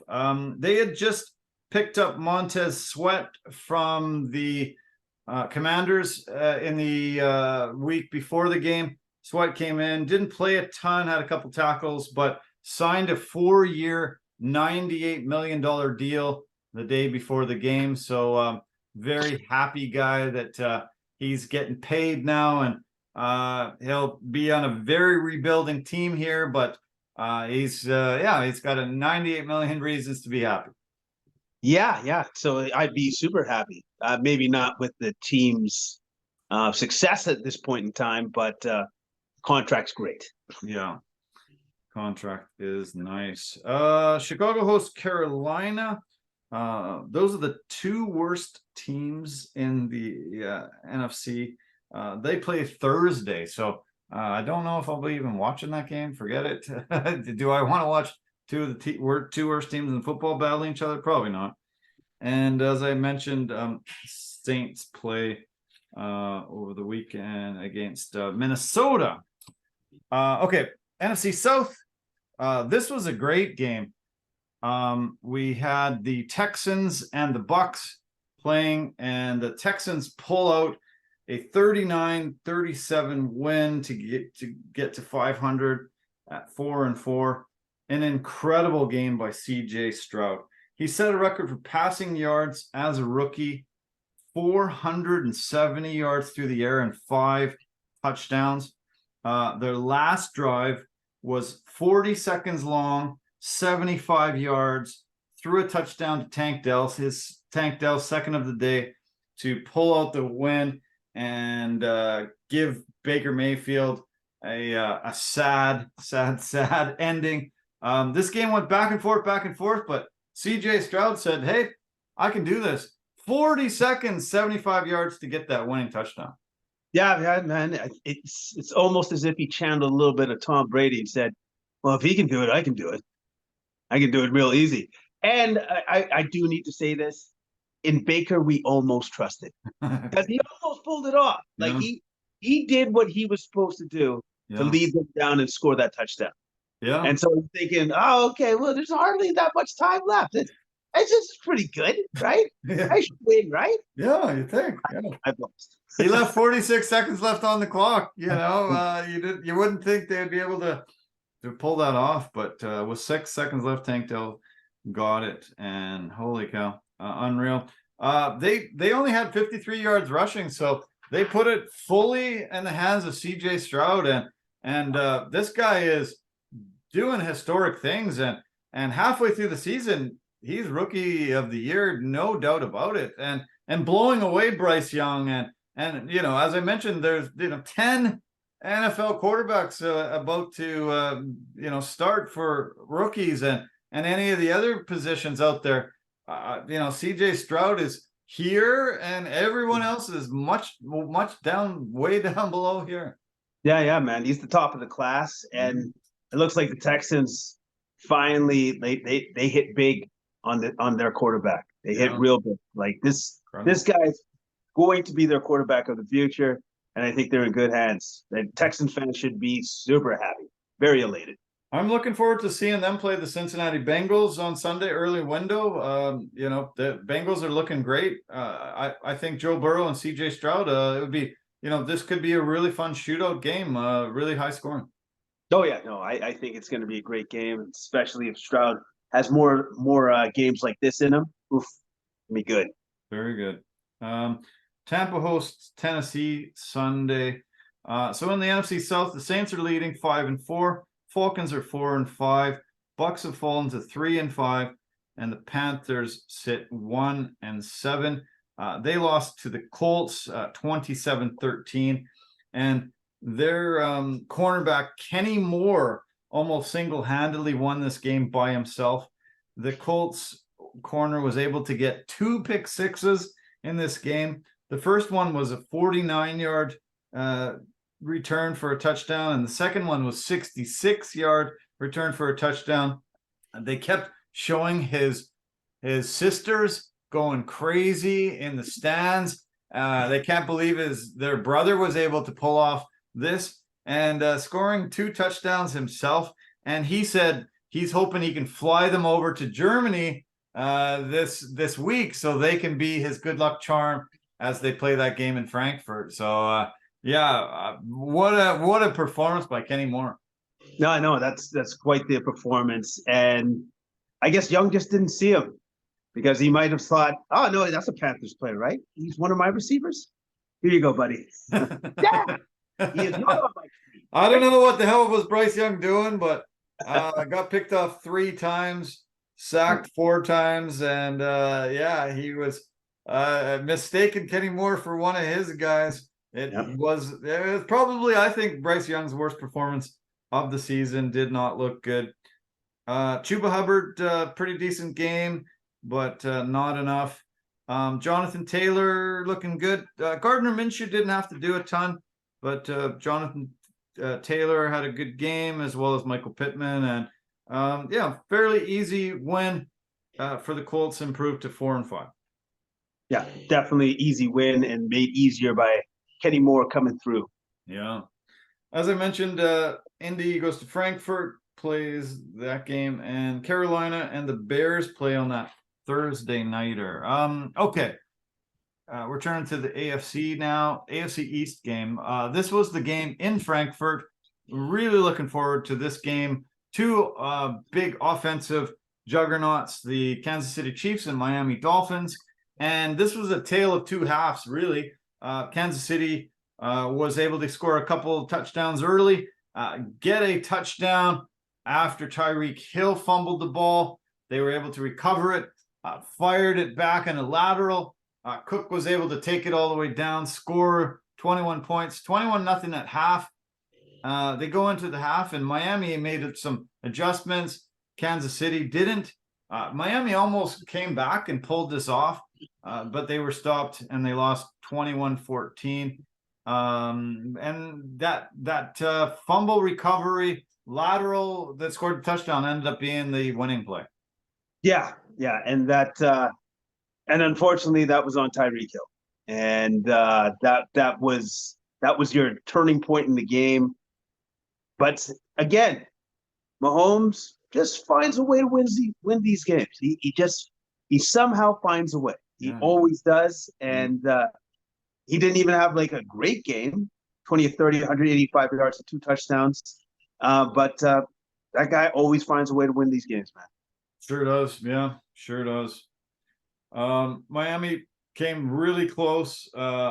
They just got stopped right near the end. They just seemed like they were going to pull it off, but weren't able to. Miami was undefeated when Raheem Mostert had 10 or more carries. This was the first loss they ever had. He had 12 carries for 85 yards and a touchdown. And you thought, they should have maybe given it to him a bit more. But Tyreek Hill against his former team, you thought he was pretty motivated, but his fumble was one of the biggest causes for the loss. Travis Kelce with no Taylor Swift there, really shut down. Only had 3 catches for 14 yards. But Mahomes just figures out how to just do enough to win. Kansas City sits at 7-2 in the division now, and looking very strong. Miami goes in with a bye this coming week, and they host the Raiders in a couple weeks. Kansas City also has a bye, and they host Philadelphia the Monday night or 2 weeks from now. Okay, sticking with the AFC East, the Bills ended up having a great game on paper against the Bengals. Everyone is pretty excited about this, but did enough to lose. Josh Allen got his 200th touchdown in this game. Got it the second fastest in history, 86 games. Mahomes did it in 78, but he also has 91 turnovers in that time, and by far and away the most in the league. And it's probably the reason why they're losing a lot of these tight games, falling to 5-4. Cincinnati started their season 1-3 and now have won 4 straight. They're 5-3, and to me they look like the better team, and a team that's really, really on that big rise. Yeah, they're definitely on the rise, and the reason why they're on the rise is Joe Burrow's healthy. Yeah, he's like, oh no, I'm complete. I can actually play the game the way that I know I can. Yeah, 31 of 44, 348 yards, 2 touchdowns. His big receiver for this game was T. Higgins, 8 receptions, 110 yards. Like, when he's right, you can tell. Yeah, he does this. Yeah. He is very good when he's healthy. It was crazy the difference between early part of the season when he wasn't and now he is finally healthy. They were not utilizing their tight ends very much until this game. They were finally able to get a couple touchdowns from their tight ends, and Irv Smith got one, Drew Sample got one, Joe Mixon had a TD, and they got Cam Taylor-Britt got a pick of Josh Allen. Mike Hilton was their top tackler with 10 tackles. But yeah, Josh Allen just an okay day with 258 yards passing, but only 1 touchdown, 1 pick. Stephon Diggs had a decent day with a touchdown catch, but just not enough. The fumble by Dalton Kincaid was a killer in the 4th quarter. He had a big day with 10 catches for 81 yards and a 2-point conversion, but that fumble really ended up swinging the scales back in Denver's favor. Bills lost their safety Micah Hyde in the game, and their linebacker Terrell Bernard. Both he was lost to a concussion, and they didn't return, so that was a blow. And I heard today that Jamar Chase is actually uncertain for playing this coming week. He injured his back on a play, and they don't know if he'll be able to recover in time for the game coming up. Oh, that's too bad. That sucks for the Bengals because he was playing very well up to that point. Yeah. 1 week from tonight, Buffalo hosts Denver, and Cincinnati goes to Houston, as I mentioned, play that early window Sunday.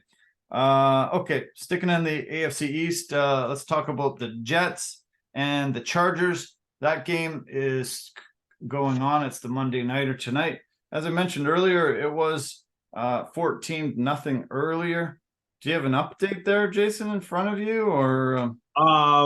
I'm behind, so I only see 14-3. Oh, okay. Let's see. I don't know if the Jets scored anymore. Let's see if I can pull it up here. Here I go. Where do we got here? Is it going to come up? Oh, okay. It's 17-6. So both teams kicked another field goal since that 14-3. And okay. What is it saying?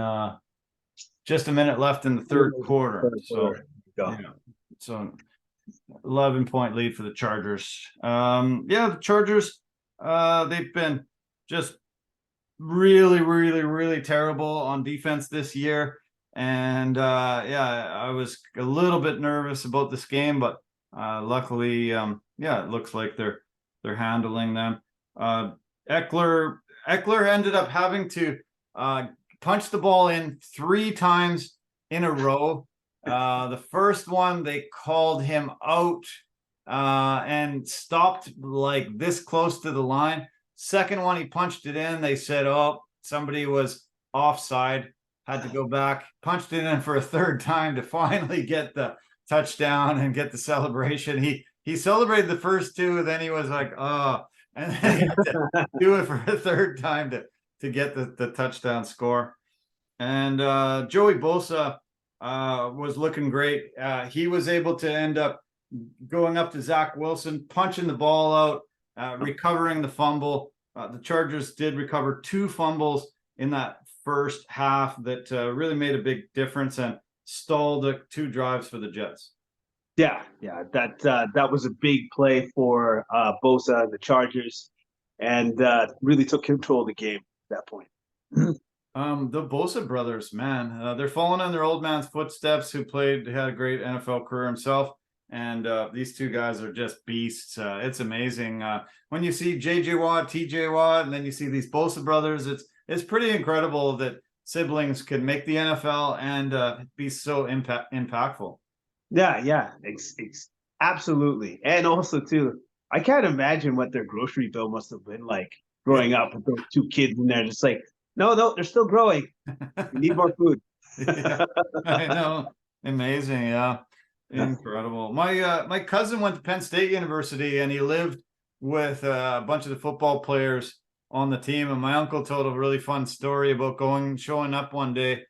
He was going to go to the game on Saturday, and he showed up to see Ryan, and he was talking to one of the guys, and I think the guy was a lineman, and he said to the guy, I'm just having breakfast, and he ate a pound of bacon, dozen eggs, a bunch of potatoes, and then he had a box of cereal and something else. And he was just like, whoa, he couldn't believe how much this guy was putting back the food. Yeah, exactly. That's what they need for fuel. That's absolutely what they need. It's amazing, yeah.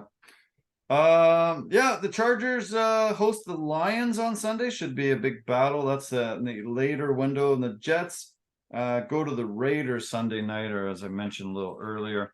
Okay, AFC West. We've covered the AFC West. The Chiefs sitting at top at 7-2. Chargers next. Hopefully they'll be 4-4 after this. Raiders sitting third at 4-5, and the Broncos had a bye. They sit at 3-5 on the season. Okay, turn to the AFC North, and we've got the Ravens on top at 7-2. Steelers, Browns, and Bengals all 5-3. This is the only division where all teams are above 500. They're all actually, if the playoffs started today, all 4 teams would be in the playoffs. The division winner and the 3 wild cards would go to the entire AFC North. That's pretty wild. No, that's absolutely nuts. It's crazy. Steelers won 20-16 over the Titans, and that was the Thursday nighter. Kenny Pickett just did enough, didn't need to do a ton. It's their defense that just keeps handing them the ball back, and they just got to get a touchdown or two to pull off the wins. Alex Highsmith is phenomenal. He had a couple sacks. TJ Watt had a really phenomenal game. They were able to get a pick, and we're just overwhelmed. Will Levis at times, and just do enough to get the win. Yeah, they did enough to get the win. Pickett 19-30, 160 yards and a touchdown. Yeah, that's kind of what the Steelers do. Defense keeps us in the game. Hopefully, I can pull off some magic at the end. Yeah, they're good on the ground. Jalen Warren had over 100 yards, 88 on the ground, 25 through the air, and then Najee Harris had 69 yards, a touchdown, and they're able to pull this off pretty good. DeAndre Hopkins was good. Derrick Henry was good. Treylon Burks suffered a concussion, and this game was delayed for a very long time as he was knocked out. Ended up having to be taken off on a cart and taken to the hospital for evaluation. That was his second time within a year having a severe concussion. He got one December 4th, 2022 against the Eagles. So they're going to be extra cautious with him coming back. Yeah, they're probably he's going to be delayed in his comeback for sure. They're not going to be rushing him back anytime soon. Tennessee goes to Tampa Bay. They play the early window Sunday. Pittsburgh hosts Green Bay, also that early window. And the only division we didn't cover was the AFC South, fully top to bottom, but we covered them in other games. The Jags sit first, 6-2. They host the 49ers on Sunday. They both had a bye coming into this game. The Texans are second in division, 4-4 with CJ. Indianapolis sits 4-5 after their win. And as I said, they go to Frankfurt, Germany, and Tennessee sits 3-5 after they lost to the Steelers, and they visit Tampa Bay on Sunday. That's the NFL story. Okay, so let's break down the UFC. We had UFC Sao Paulo Fight Night 231. This is the first time they've been in Brazil in 4 years in Sao Paulo. There was 11 Brazilians on the card. There was 10 fights altogether, 5 on the prelims, 5 on the main card. 9 fights canceled as it came closer to this fight. 4 fighters missed weight. One ended up weighing in again and making the weight later. As the prelims were wrapping up, one of the main card fights was called off. And this just seemed like it was cursed. There was just so many drop-offs, and the drop-offs seemed to really damage the hell out of this card. Late replacements, a lot of replacements for fighters that were supposed to be here that couldn't be for many reasons. And I think it really damaged the card. Yeah, the card was in disarray. Yeah, because of just the sheer amount of weight misses, canceled fights. Like it sucked, but you know what? The show must go on, as they say. And they were able to cobble together something, but it could have been a lot better than what it was. Yeah. A fight between Daniel Marcos and Victor Hugo was canceled after Hugo missed weight. He came in 3.5 pounds, and then he didn't even attempt to cut the additional weight. Hugo, he was coming in a little less than 3 weeks notice, but he obviously shouldn't have accepted the fight if he couldn't get down. What else? Vince Pichel ended up refusing to fight when he made weight, and Ismail Bolfim did not. He said, no, forget this. This guy isn't professional enough. He said, I've been in this game 16 years. I've made weight every time. This guy's not ready to do that. Then no, F him. I'm not going to fight. And he can lose his money. Too bad. Yeah. You know what? I don't have a problem with fighters that do that. But somehow I think the UFC doesn't like it when fighters do that either, but it's in their contract Yeah. and it's part of your rules. It's like, I have the right to refuse the fight if he's not going to be prepared to make weight. Yeah. You know what I mean? So I don't, I don't say that's wrong. Yeah, if the guy is not willing to honor his contract and come in at the agreed to weight, then F him. Like that's your fault. Yeah. And for some reason, Armen Petrosian and Rodolfo Fierro were supposed to fight. Armen Petrosian ended up getting sick backstage. They said he just couldn't stop throwing up, and he wasn't able to make the walk, so they had to cancel that late too. It was just kind of as the prelims were finishing. They bumped one of the prelim fights up to the main card. Eduardo Mora was supposed to fight Kim So-yul. Eduardo ended up missing weight by 3.5 pounds too, and Kim So-yul was pulled. Eduardo ended up on the card, and she ended up fighting and getting the victory. But yeah, it was just littered. I can't believe how many fights got pulled. Lucas Alexander, David Owama was pulled. Santos Marcos, Brenner was supposed to fight and ended up having a different opponent. And yeah, it was crazy. The main fight was the fight between Jelton Almeida and Derek Lewis. It was supposed to be Curtis Blades, and it would have been much better fight if Curtis Blades was able to make this, and this didn't turn out to be a good fight. It was a very, very lopsided affair. Derek Lewis isn't very good at stopping takedowns, and when he's down to do anything on the bottom, it was pretty boring because it was just rinse and repeat 5 rounds of this. And Jelton Almeida, I think, deserves some criticism because he should have finished this fight. He had the opportunity for 5 solid rounds in control. I don't know why he doesn't end up getting the finish. It ends up going to decision, and it was 25 minutes of kind of boring fighting. Yeah, it sure was. Especially when the ref has to instigate you to do something, and you're in full mount. Yeah. And you're just not moving. And I get it. He's probably extremely exhausted, taking down a man that's probably 35 pounds heavier than what he was.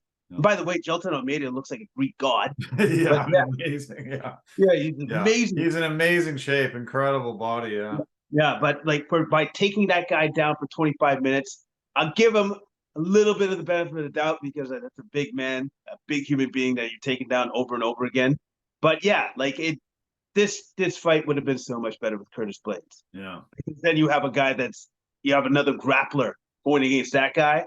He's not doing that to Curtis Blades. Yeah. No, I think that fight would have been one of the best fights in heavyweight. For guys grappling, these are the 2 best in the heavyweight division, I think. And so, it was really too bad that Blades couldn't make the walk, and Derek Lewis came in. Lewis ended up setting a record with this. This was his 11th main event appearance. He has the most main event appearances without ever having a belt. So, quite surprising that he made it. He is the knockout king. He has it tattooed across his chest, and he's had a lot of spectacular moments in this game, but this matchup wasn't very good for a guy like Derek Lewis. No, it was absolutely horrible because you knew what Jelton Almeida was going to do. Well, I'm not going to put myself into the fire and be an idiot. I'm just going to take you down. Yeah. Every time. I'm glad it wasn't pay-per-view and I paid money to see a jack guy beat up a fat guy for 25 minutes. Not really what I'm paying for. So Curtis Blades did also say that he really shouldn't have taken this fight. He said if he found out that where it was in Brazil, he wouldn't have fought. I guess the taxes are way higher in Brazil when you fight there than they are in the US. And so he disclosed what he made his check was actually going to be about 270,000, and he thinks he probably walks home and walks away with $15,000 in the end. He said, yeah, he said all the costs for the taxes, for his corner, all the travel expenses, everything that he had to pay to be there over the last couple of weeks, and just everything all told, he said, I'm barely breaking even. It's brutal. That's unbelievable. That's literally unbelievable that it would cost him that much of his win or his purse just to go there and fight. So, because what he's literally saying is this: why would anybody want to go down there and fight? Yeah, that's what he's saying. Yeah, yeah.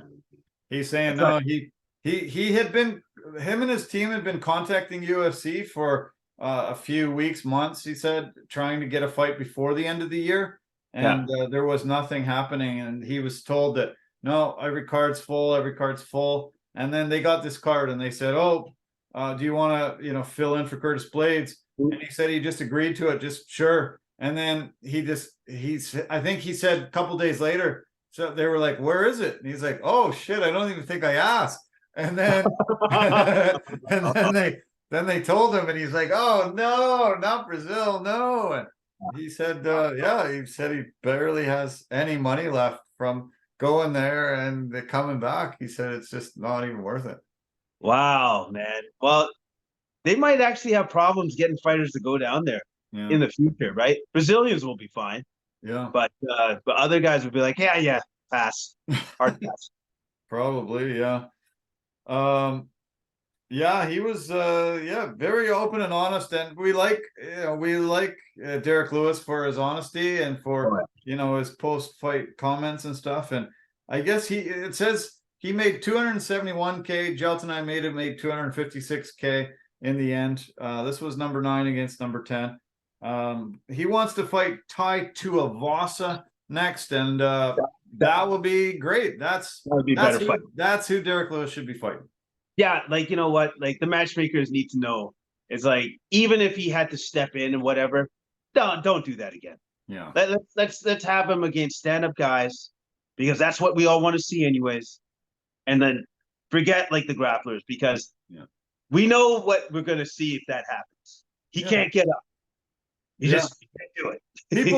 People usually pay to see heavyweights because there's knockouts, and that's what we want to see. We want to see big, devastating knockouts from heavyweights, and this wasn't going to be the case. So, Jelton Almeida, incredibly jacked, amazing shape. He's on a star on the rise, and if he can finish fights, I think he'll be beloved and keep moving up those ranks and getting some really good battles. So, the co-main event ended up being in a fantastic fight. Highly touted Gabriel Bonfim comes in undefeated, and one of those guys that they're putting a lot of attention behind, and they want to give him an opportunity. He was a minus 525 favorite against Nicholas Dalby, and Dalby coming in the plus 425 underdog. And everybody was all on Bonfim's camp and front of the home crowd. And he really came out guns a-blazing like he normally does. Dalby utilized an amazing game plan, utilized pressure no matter what. He just stepped in the pressure, jumped out of the way when the shots came, then fired away himself, ended up getting that tie clinch and started landing knees and landing elbows and in close shots. And this was a great comeback victory to get, and eventually getting the knockout win. I was incredibly impressed by Dalby's performance. Yeah, Dalby had a great game plan. He met force with force. Yeah. He's like, if you're going to come at me, I'm going to come at you with the same sort of aggression. Yeah. And I thought that was a perfect game plan, because he needed to pressure Bonfim.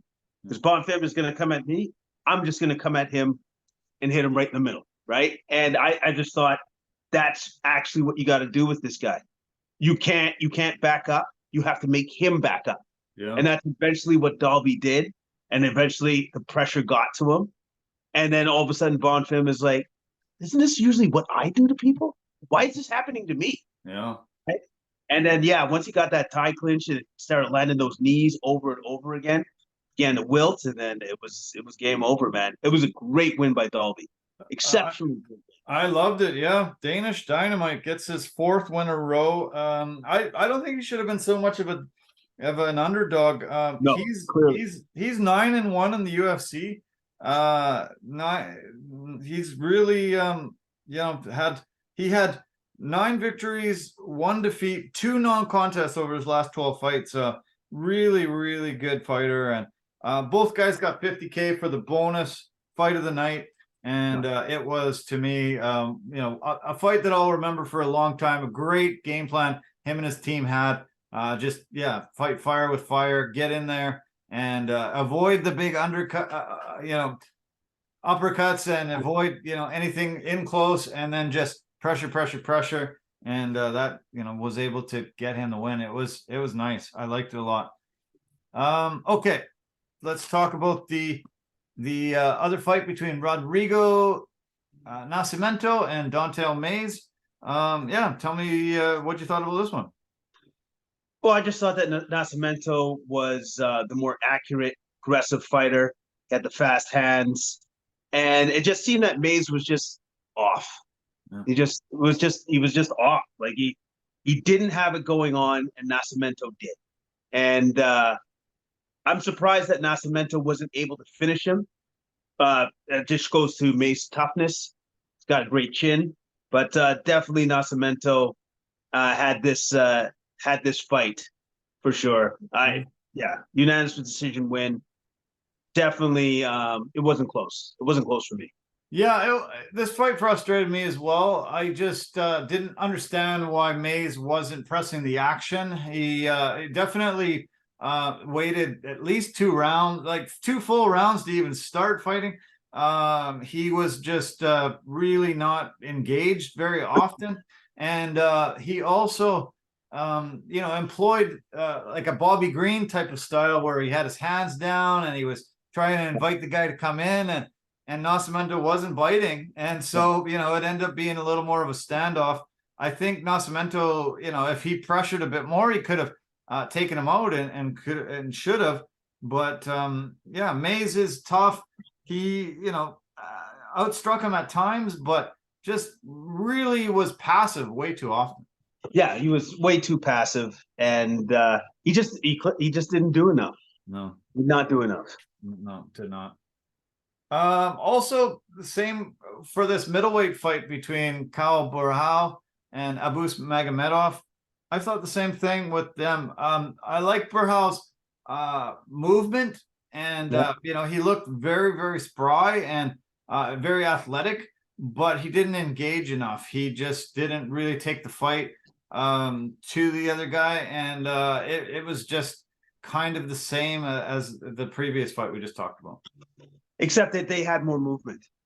That was the only thing that was different between these 2 fights, is that these 2 guys were moving around each other like it was like a real active spar. Yeah, not a fight. Yeah, it seemed like it was sparring, didn't it? Yeah, it did. It did. Yeah, too bad. Okay, let's talk about Elvis Brenner, though. This was a 50K bonus for Brenner. This is one of the knockouts of the year. This is a fight that got elevated to the main card after the cancellations. And this is probably the most viral moment of the card. He was able to just land a walk-off KO shot to the ear and take him out. 2 Brazilians against each other, and one ended up just splat on his face and was unable to continue. What an impressive performance by Brenner. Yep.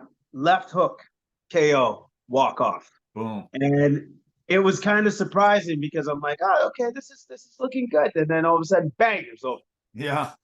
And it was just very, very sudden. Great win by Brenner. You don't get those too often, but he made that look real good. Yeah. Real good. I stopped it and rewound it about 4 times because it was in real time. It was so hard to see what landed because it was just like they were exchanging and then boom, the guy was on his face and he was walking away, and I'm like, okay, what the heck just happened there? Rewound it, had to see it from a few different angles, and man, it was one of those really great walk-off KOs that very hard to come by, and it was just the perfect shot. Perfect shot. Yeah. Okay, let's talk about the feature fight of the prelims. This was a pretty bizarre fight that ended up in a draw. I knew it was a draw before I watched it, unfortunately. So I don't know if I would have watched it differently if I didn't know the outcome. But the strange thing was, I think that Renat ended up winning that first round so heavily that I started thinking 10-8. And yes, I started thinking 10-8 for Renat. So then second round, I'm like, okay, who am I giving this to? And I actually ended up at the end scoring it 10-9 Renat for that second round. And so then I'm like, okay, well, how the heck this is going to happen? How's this possibly going to be a draw? And so then I'm like, okay, well, maybe that second round was close enough that they handed it to Dos Santos. So then he's going to get, the second round, win at 10-9, it'll be a draw. And then I hear that the third round ended up getting scored by two of the judges, 10-8 for Dos Santos. So it was all mixed up for me. Tell me how you viewed it when you watched it, and what did you think in the end? Okay, so I had Fax winning the first round 10-8 because I thought that was dominant. He almost had him out. I gave Dos Santos all the credit in the world for hanging in there and making it through that round because he was almost done. Well, he got him down so early, and he almost finished him really fast, very soon. And to be able to survive that round, it was quite surprising. Quite surprising, but you could see that Dos Santos definitely by the end of that round had gotten his legs back underneath him, and he was good to go again. True. Second round, then I gave it to Dos Santos, barely. It was close, but I thought just with his combinations and his counters, he was the more accurate striker at that point. And then the third round was just a weird one because of just it was back and forth, and then Dos Santos did have him down and have his back at the end of the fight. Yeah. But I didn't see it that it was dominant enough like Fax had for the first round that Dos Santos won that 10-8. Yeah. So but I did have him win 10-9. And then that for me, that was the draw. That would have been the draw, yeah. So I guess, in the end they kind of got it right because, both fighters I thought dominated those, the first round was dominated. And then the third round was dominated. Once he landed that kick and got him in the liver, took him down, he had him in trouble. He had him in a lot of trouble and almost finished the fight. There was one moment where his hand was kind of here. There was a rear naked choke kind of being, and his hand was there, and you were like looking at his eyes like, hey, did he just go out? And his, because he wasn't trying to pull the hand down. He wasn't trying to make any movement. And then no, he did move. Okay. And he was able to swarm and get out of it. But it was, both fighters were so close to losing. Both fighters were so close to winning. And it was just so weird. And they looked like they were having so much fun too. They smiled more than I ever remember seeing two fighters smile at each other. They just looked like they were having the time of their lives. And it sort of ended up being cool that it was a draw. Yeah. And did you see any of them were pissed off at the draw? No. Neither fighter was actually pissed off at the draw. They were just like, no, that's about right. That's what most times when a draw happens, nobody seems happy. But I actually feel like for the first time I remember a draw made me happy, and it seemed to make everybody happy. Yeah, exactly. Right. Like, and it was very telling for me, just their response to the draw, which was, oh, okay, we're good with that. Yeah, good with that. Okay. This light heavyweight battle between Vitor Petrino and Modestas Bukauskas. Another one of those viral moments in this fight. An incredibly massive left hook. He was able to just duck and move and then just power that left hook right into Bukauskas' face, dropped him, and Mark Goddard just immediately called off another walk-off KO. Petrino is another guy that's that Adonis kind of body that just looks tough and mean and so powerful. And he was, the other guy that got that KO win. Yeah, man. He caught Bukauskas coming in with a perfect left hook. And then I love that Goddard was just like, I'm going to save your life right now. Yeah. No. Yeah. Like when I saw it connect, I'm like, that fight's over. It's yeah. done. You saw Bukauskas' eyes roll back even as he's falling down. And, it was just super powerful. Holy cow, that guy's big and mean and tough. And so, another good moment, another knockout. All in all, I didn't love this card, but when, I think about those two knockouts, they were pretty spectacular. No, they were pretty spectacular. They were great knockouts. And that's, I guess, those were the highlights of this card, for sure. This fight between Angela Hill and Denise Gomes, women's strawweight fight, I was pissed off. As soon as I saw Angela Hill walking in and there was a number 12 next to her name, 12th ranked strawweight fighter, I'm like, are you kidding me? Like, I've seen her lose like 10 times. Like, how can somebody like that loses that often be still ranked in the top 15, like 12th ranked? Like, this is some of her numbers. She is 9-11 in her UFC career. 9-11. Like, usually you don't last that long. She is 2-9 as an underdog. She was an underdog in this one. Her record coming in was 15-13. 22 decisions out of those 28 fights, 11 wins, 11 losses, only 5 knockouts and 2 submissions. Decision fighter all the time. 11 decisions in a row. 11 decisions in a row for her. And since she's been in the UFC, she's only had 2 knockouts and 1 submission in 20 fights. Give me a break. Like, what the hell? Like, is that how sad the strawweight division is? If this fighter's ranked, she brings it, but she doesn't win that often. And she's got a losing record in the UFC and she's still ranked. Like, what the hell's going on? Yeah, that's where the strawweight division is. That's where it is. When I saw that she was ranked 12th, I'm like, I don't remember winning all that much, but okay, sure. I just took it as, okay, well, why not? Why not? Yeah. I will give her this. She's always incredibly active. She always brings a great fight. She has lost some very, very, very close matches. Yeah. But at the end of the day, at the end of the day, it's still 9-11. Yeah. Decisions all the time. A lot of the split decision losses, but Jesus Christ, like, come on. Denise Gomes, only 2-2 now in the UFC. 2 knockout wins, 2 decision losses, 8-3 overall. I don't know. Just as soon as I saw that, I was turned off. I was like, I'm not going to watch much of this fight. One eye on it, one eye on something else, and whatever. Let's move on. We'll just briefly mention Eduardo Mora. She ended up getting the knockout victory. She came in, was a different opponent, but she didn't make weight. I hate when people don't make weight and get this opportunity. She was able to get a mount and just continue to rain down grounded pounded till the referee stopped it. And I don't know. I don't have much to say about it. No, me neither. I was more pissed off with the fact that she missed weight and that so many of them did. Like, sometimes I do wonder, is the missing weight, is it due to the travel to the other country? Yeah. Like, sometimes I understand that can be very difficult, but then isn't it incumbent upon the fighter then to get there early? Yeah. So they can do a proper weight cut? Yeah.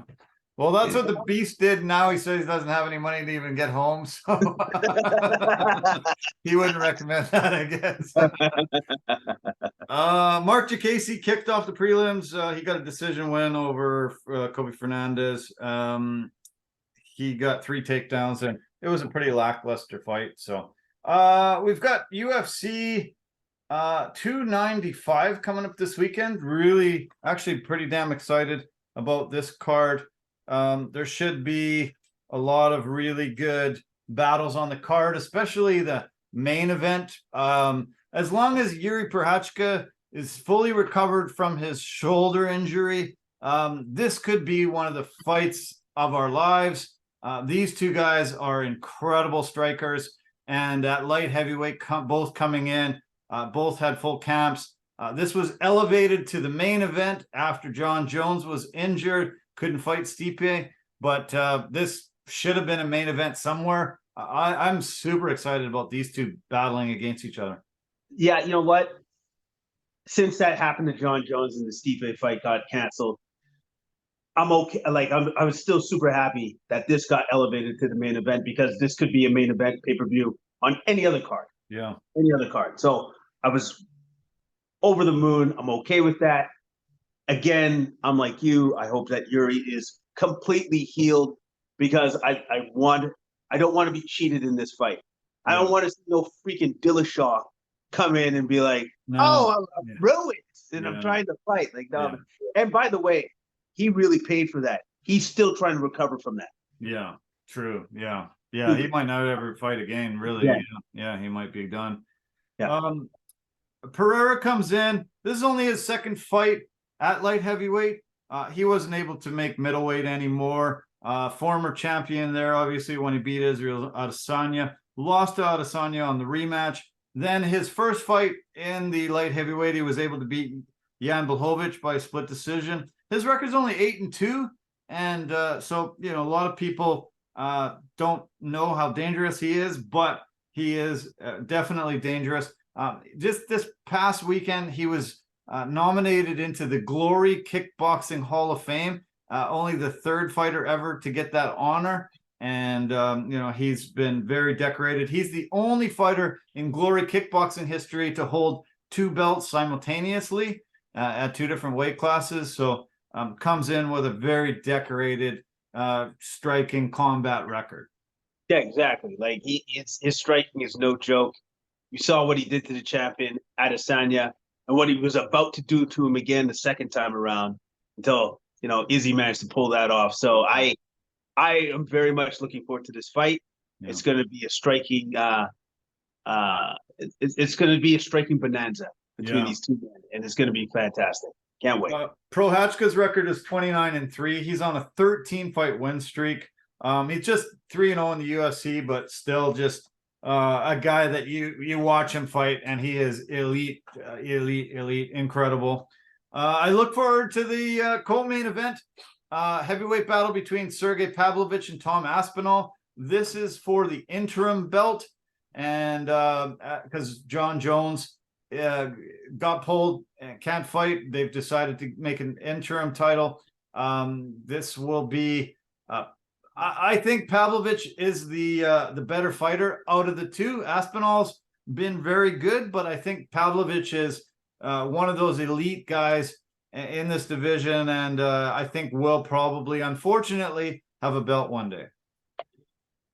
I love this fight, because you got these two young men that are on the rise at the same time, and one of these guys is going to have to fight one of the older champs at some point in time. Yeah. So I love the fight. I think it's almost like a changing of the guard type moment. Whoever wins this fight and fights whoever wins against John Jones and Stipe, because that's still going to be a thing, then that will be could be a change in the guard, or the old guard still keeps the belt, whoever wins. So I'm looking forward to it either way. That would be cool. Very cool. Tom Aspinall had a pretty serious knee injury and a loss to Curtis Blades, but he was able to come back in his last fight about a year later and get a knockout win over Marcin Tybura in his last fight in July. Pavlovich, his last fight was against Curtis Blades, and he knocked him out in the first round. This is going to be great. Really looking forward to it. The fight just before that, Jessica Andrade and Mackenzie Dern. Andrade has lost 3 in a row. She lost to Tatiana Suarez, Yan Jonan, and Erin Blanchfield. I don't know why she's on a bit of a losing streak. Mackenzie Dern probably has a leg up in this one. Her record is 8-3 in the UFC in over 5.5 years. Her last fight was a win over Angela Hill, and I'm favoring Mackenzie in this one. I'm favoring Mackenzie too, especially if she comes out with the aggression she did in her last fight. Yeah. She comes out like that. Oh, I can't wait to see that. I can't wait to see this fight. Frivolas, Benoit Saint Denis should be good. I think there's a few other fights on the card that will be fun to watch, and but I'm really, really excited about the main and the co-main. Yeah, me too. Main and the co-main, those are going to be the fights to watch. Certainly. The UFC made big announcements today. They have announced the main events for UFC 297, 298, and 299. UFC 297 will take place in January in Toronto. This will be Sean Strickland defending his middleweight belt against Dricus du Plessis. It will be the first title defense after he beat Adesanya in September.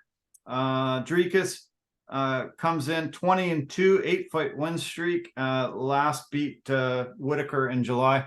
Yeah, I'm excited. I'm glad they put this together. Might be a worth trip out to Toronto for it. I'm surprised. I thought they would punish him yet again and have Chimaev fight him. Yeah. To be honest with you, I really did. I didn't think they would give him the shot. Wow. Yeah. I'm amazed. Pretty cool, man. Yeah. Yeah, I'm amazed too. Yeah. UFC 298 has the featherweight champion Alex Volkanovski back going down to 145, facing Ilya Tupuria. And that'll take place in February. Volk's 26-3, number 3 pound for pound.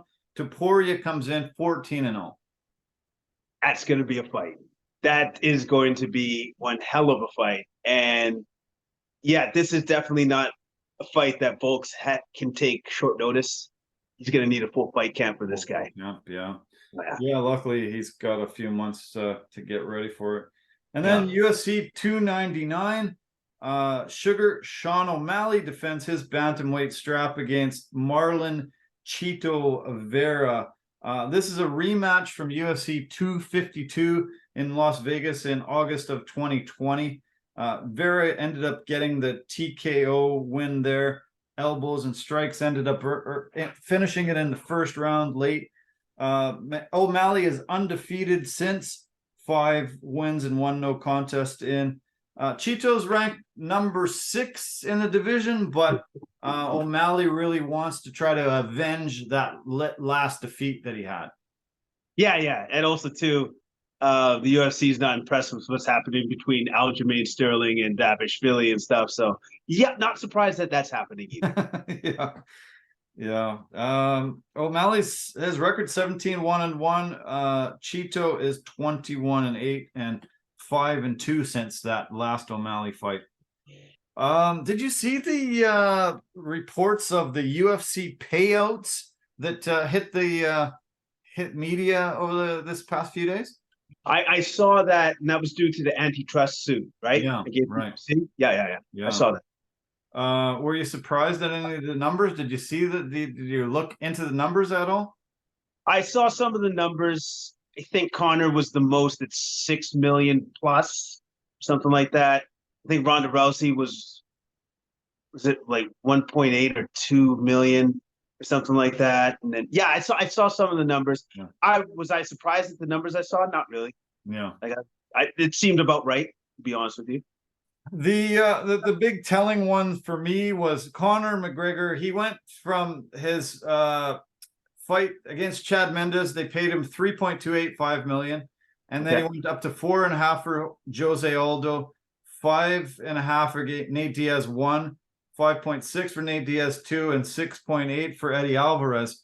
The first Nate Diaz fight, they said there was 61 million made in the pay-per-view, so he got less than 10% of that, and he got about little over 10%. 66 million was made on the pay-per-view for the Eddie Alvarez. He got 6.8 million. So that's really fueling the antitrust suit. It's $1.6 billion on the table. seeking damages for suppressing fighter pay and not paying them proper amounts of money. Those were the two biggest telling numbers for the highest earner in the sport. No, yeah, well, but here's the thing. We've known this for years. Of course, it's what they've been doing. Yeah, they're clearly not paying these guys enough. Like, is this a surprise? No, it's not a surprise to me. I'm like, oh yeah, well, that's why Dana is so good at his job and still has one. Yeah. Well, do you think there's any way that the UFC can win this lawsuit? How many Jewish lawyers they have? No, well, I don't know, man. Like, it just depends on what their lawyers can do. Like, obviously, the UFC has, I don't know, the best lawyers ever. Yeah. So, yeah, I would say just with that knowledge right there, yeah, there's a chance they could win. But if you're just going to go strictly by the numbers, it doesn't look good. No. Like, oh, look good. The other thing that stood out to me that seemed strange was the John Jones money. Really not being paid very great. Going all the way back to Rashad Evans, he got paid 2.275. Then Vitor $1.5 million. Chael Sonnen $2.75 million. Then down to Gustafson $1.173 million. Glover Teixeira $1.2 million. A little bit up for Daniel Cormier, 3.63, and then back down a bit more for Ovis St. Preux, 2.6 million. Supposedly, Brock Lesnar has the most ever. UFC 200 for Mark Hunt fight, he got paid $8 million. And John Jones signed an 8-fight deal earlier this year that was supposedly said to be the highest paid heavyweight ever. So that means this Stipe fight, he was supposed to be paid over $8 million. Over $8 million. Yeah. So crazy. Now, actually, going back with the John Jones thing, all right, that was during his unbelievable run. Amazing run. Undefeated run. Yeah. All right. Yeah. So I don't understand. Like, I was always under the impression that if you keep winning, your purse keeps going up. Keeps going up. Yeah. Not It was up and down.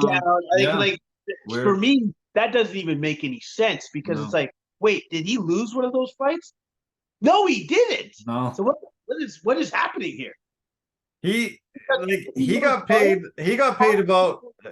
way less than George St. Pierre did. And he was winning all those fights. And it's insane. I'm surprised at how the UFC negotiates and makes a lot of these deals work. It's super strange. And the other one that stood out to me, well, there's a few more, but the other one that really stood out to me was Demetrius Johnson. Oh. He was just sorely underpaid, and it was just ridiculous. For his 8th title defense against Henry Cejudo, he made only $245,000. He made $135,000 just to show. He made $60K for the win, and he got a $50K performance bonus to get it up to $245. So that's pretty bad for his 8th title defense. His 9th title defense against Tim Elliott, he made a whopping $350K for a flat fee. He just said, F you guys with all these other bonuses and crap. Just pay me a little bit more, please. And so there was no win bonus, no pay-per-view, nothing there. It was just a $350K straight payout for his 9th title defense. I know. Holy crap. No wonder he left. Like, come on. Because he's just being abused. Yeah. That's just abuse. That's brutal. Pure and simple. It's abuse. And then to be kicked on your way out by the boss, like he likes to do, right? Yeah. It's pathetic. And no wonder the Pauls can. This is just easy for them to pick on that. Yeah. Because they know it's like, oh, there you go. There's your proof. Yeah. You don't know your guys. Yeah, it just keeps coming out. The other one that was really annoying was CM Punk got paid over $1 million to fight Mickey Gall. Yeah. And this is a guy that wasn't really even an MMA fighter, and he got paid over $1 million. So there's blatant favoritism and kind of shitty moves there. Yeah, man. It's ridiculous. And I've heard Dana say many times, we don't put on gimmick fights. We don't do that. Yeah. Okay, so can you please explain Brock Lesnar and CM Punk? Can you do that? Yeah. Yeah. True. Okay. Yeah. Yeah. Anderson Silva too, very, very underpaid. Probably considered the greatest MMA fighter of all time until his last couple of fights at his end of his career. But 2.5 million, 2 million, 2.5 million, 2 million, 3.2, 4.3, 3.4, 3.2, and 4.2 for his last fight against Cormier. Like, so very, very, very seriously underpaid. Yeah, man. Again, it's just like it's also shocking to know that out of all these guys that are actually professional fighters, came up, have been fighting for decades, the guy that gets paid the most is Brock Lesnar. Yeah. Sad. Yeah. Super sad. There's supposed to be a big announcement coming from Tyson Fury this week, and it's either he's retiring again or he's going to fight Usyk in February. Where do you think he's going to end up deciding on which side? I think he fights Usyk because he knows that's a huge payday, and then he retires. Okay. That's what I believe he does, because why would you want to end your career with Ngannou? Right. Because like all you're doing is like you've risen his stock already. Yeah. So if that's what you wanted to do, which I think to a certain extent he did, well, you did that. But now you can't leave that as your last fight, though. You can't do that. Yeah. That's one thing you can't do. You shouldn't do anyways. I saw a really neat stat that showed the results of 2023 of the UFCs this year. 292 of the favorites have won, 143 underdogs, and there's been 5 draws and 7 no contests on the year. Just an interesting side note of the UFC. Okay, I know we're pushed for time, so let's just finish with some NBA talk. We've just finished week 2, and there's a lot to sort of break down over the past week or so, but I would like to just start with, what did you think of this in-season tournament? You sent me the cool post of the courts and how they all looked. I thought they looked brilliant and amazing. I like the new uniforms, and I like the intensity of the games.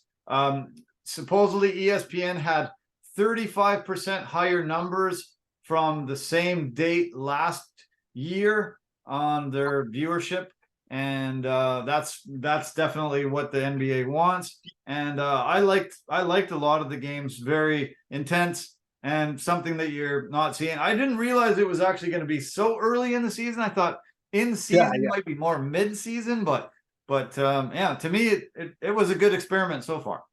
Well, I think it's winning. Like it's been very successful, because this season seems to me like it's just different than any other season. It's gotten off to a bang.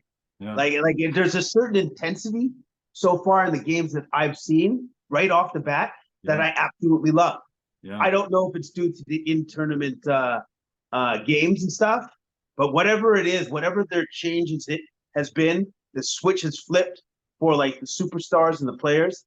They're coming into this season with a certain intensity that I absolutely love. Yeah. Like the Warriors already, I think in 7 games, they've already hit like 2 game winners.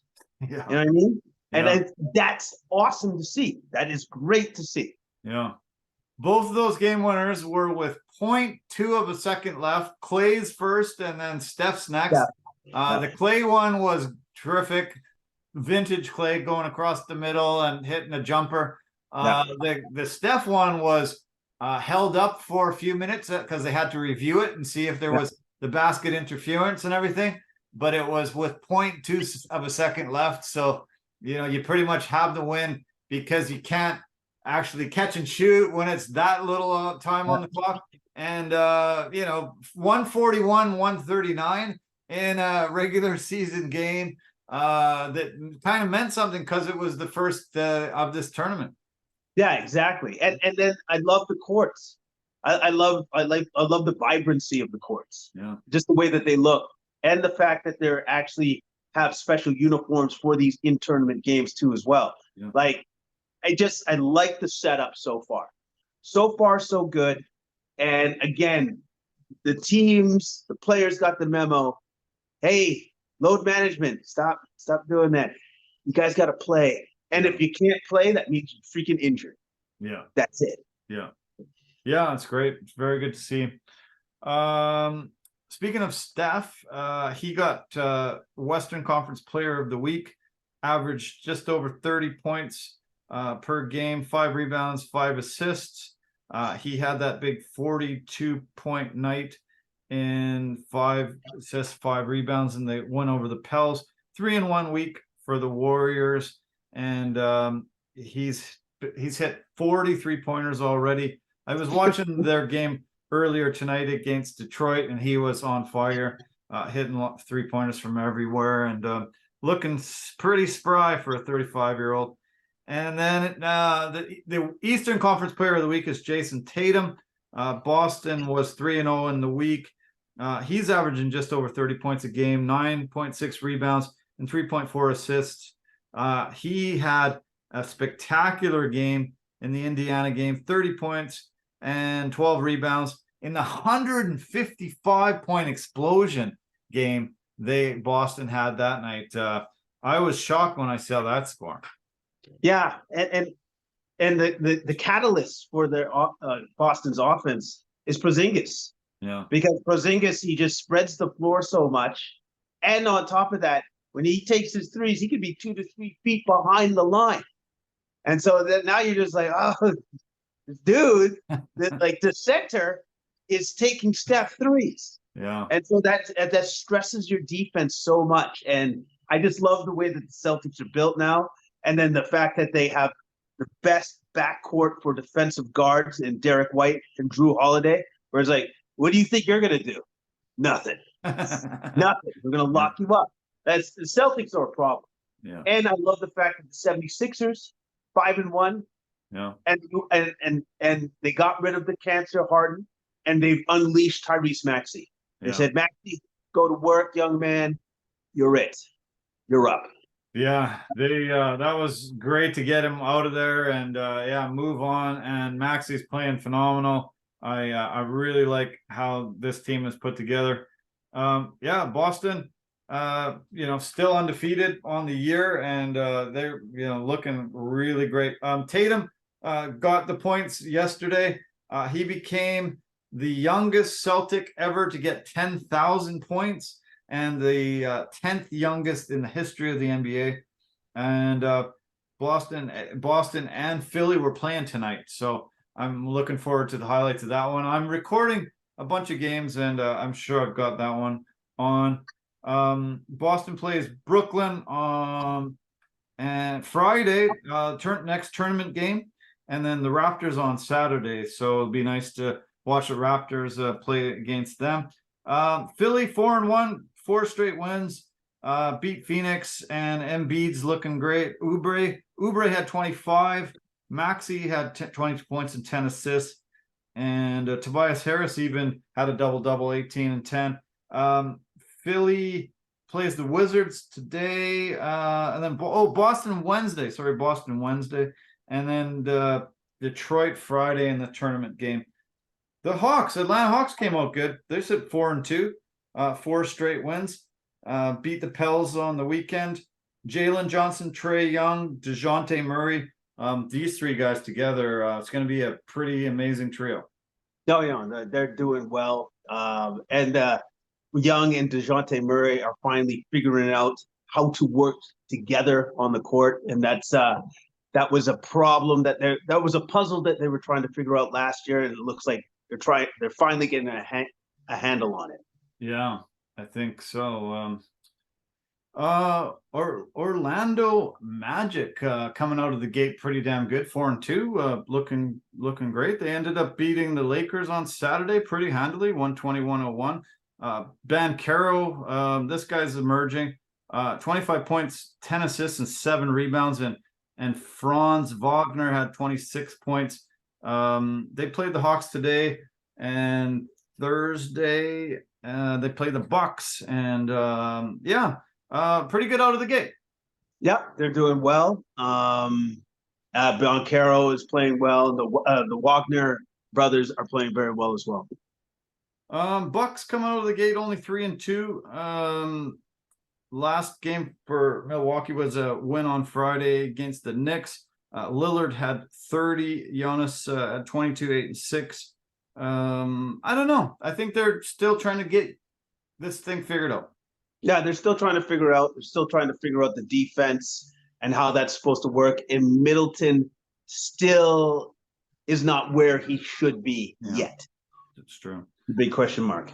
Brooklyn just sits sixth place, 3-3. Ben Simmons is out with some type of back injury. I don't know why. He's just up and down. They also are missing Cam Johnson and Nick Claxton. So Cam Thomas led the Nets. Bridges was there. This team is going to be sort of middle of the road, probably falling a bit down the standings as it goes on. Yeah, they're going to be middle of the road, but keep an eye on Cam Thomas. He's really coming around as a scorer for this team.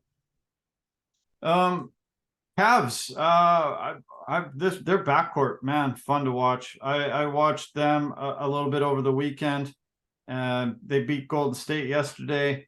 Spider Mitchell and Garland, man, those guys, they scored 31 and 24 respectively, and Mobley had 13 points, 16 rebounds. This is a team that's gonna be pretty formidable, and I don't think they're gonna be down in eighth very long. I think they're gonna move quite far up. No, they're definitely gonna move up the ladder here. They're not gonna stay in the bottom of this Eastern Conference. That's not where they're gonna be. Toronto Raptors got a very big win on Sunday. Scotty Barnes has 6 straight games, 20 plus points. He was able to get 30 against the Spurs and win overtime. Both OG and Dennis Schroeder both had 24 points. Schroeder is tied for the most assists in the NBA so far, tied with Trae Young and Tyrese Halliburton.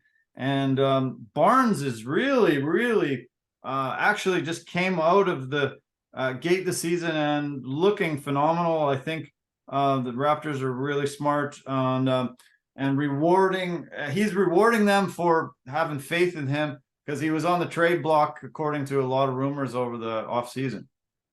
Yeah, he was on the trade block, but like what they were asking for was kind of ridiculous. So, it's great to see that they stuck with him, and now he's paying dividends. You always knew he was going to be a great player. He just has to develop. You just got to give him time. Yeah. Miami had a bad start. Don't know why. They're sitting down in 11th place, 2-4. Their last game, they beat Washington. Everybody does, but Tyler Hero came one assist shy of a triple double, 24 points, 10 rebounds, 9 assists. Jimmy Butler playing decent, but this Miami team is not really firing on all cylinders yet. No, and I think the loss of Max Struth and Gabe Vincent still haven't really replaced those pieces yet, and I believe Caleb Martin is still not back with the team. I think he's still injured. He's still out with an injury. So, yeah. The NBA is doing some interesting things this year. They're having back-to-back games. Sometimes they're in each other's gym, and sometimes there's 2 games against the same 2 teams at the same city. And that's happening coming up this week with Charlotte and Washington. They're playing each other back-to-back. And should create some good rivalries that way. Yeah, you know what? They're trying new things too. Yeah. Garner viewership and garner interest. Let's just touch the Western Conference real brief. Denver coming out 6-1, dominating. I think they'll be top of the conference all season long. Jokic came 1 assist shy of another triple-double on Saturday. 28 points, 16 boards, and 9 assists. But they lost Jamal Murray. He's going to be out, they think, a few games for sure. He got a hamstring strain. and they say they think it's going to be week to week. You know what? At least it's happened early on in the season. The Nuggets are going to weather the storm. They'll be fine because they have the Joker. Yeah. They'll be okay. They're not sure how they're going to replace Murray. There's talk about maybe Reggie Jackson playing the point, but he's been the guy in the second unit leading that. So maybe they're going to give a lot of people chances. Aaron Gordon stepped in on this weekend game. I've heard Christian Brown might be the guy, Justin Holiday, but they'll probably make a lot of adjustments and see who fits best. Yeah, you know what? They'll probably just do it by committee. But at the end of the day, a guy that could do it, it could just be the Joker. Just have him bring up the ball. Yeah. Yeah, maybe. Yeah, maybe.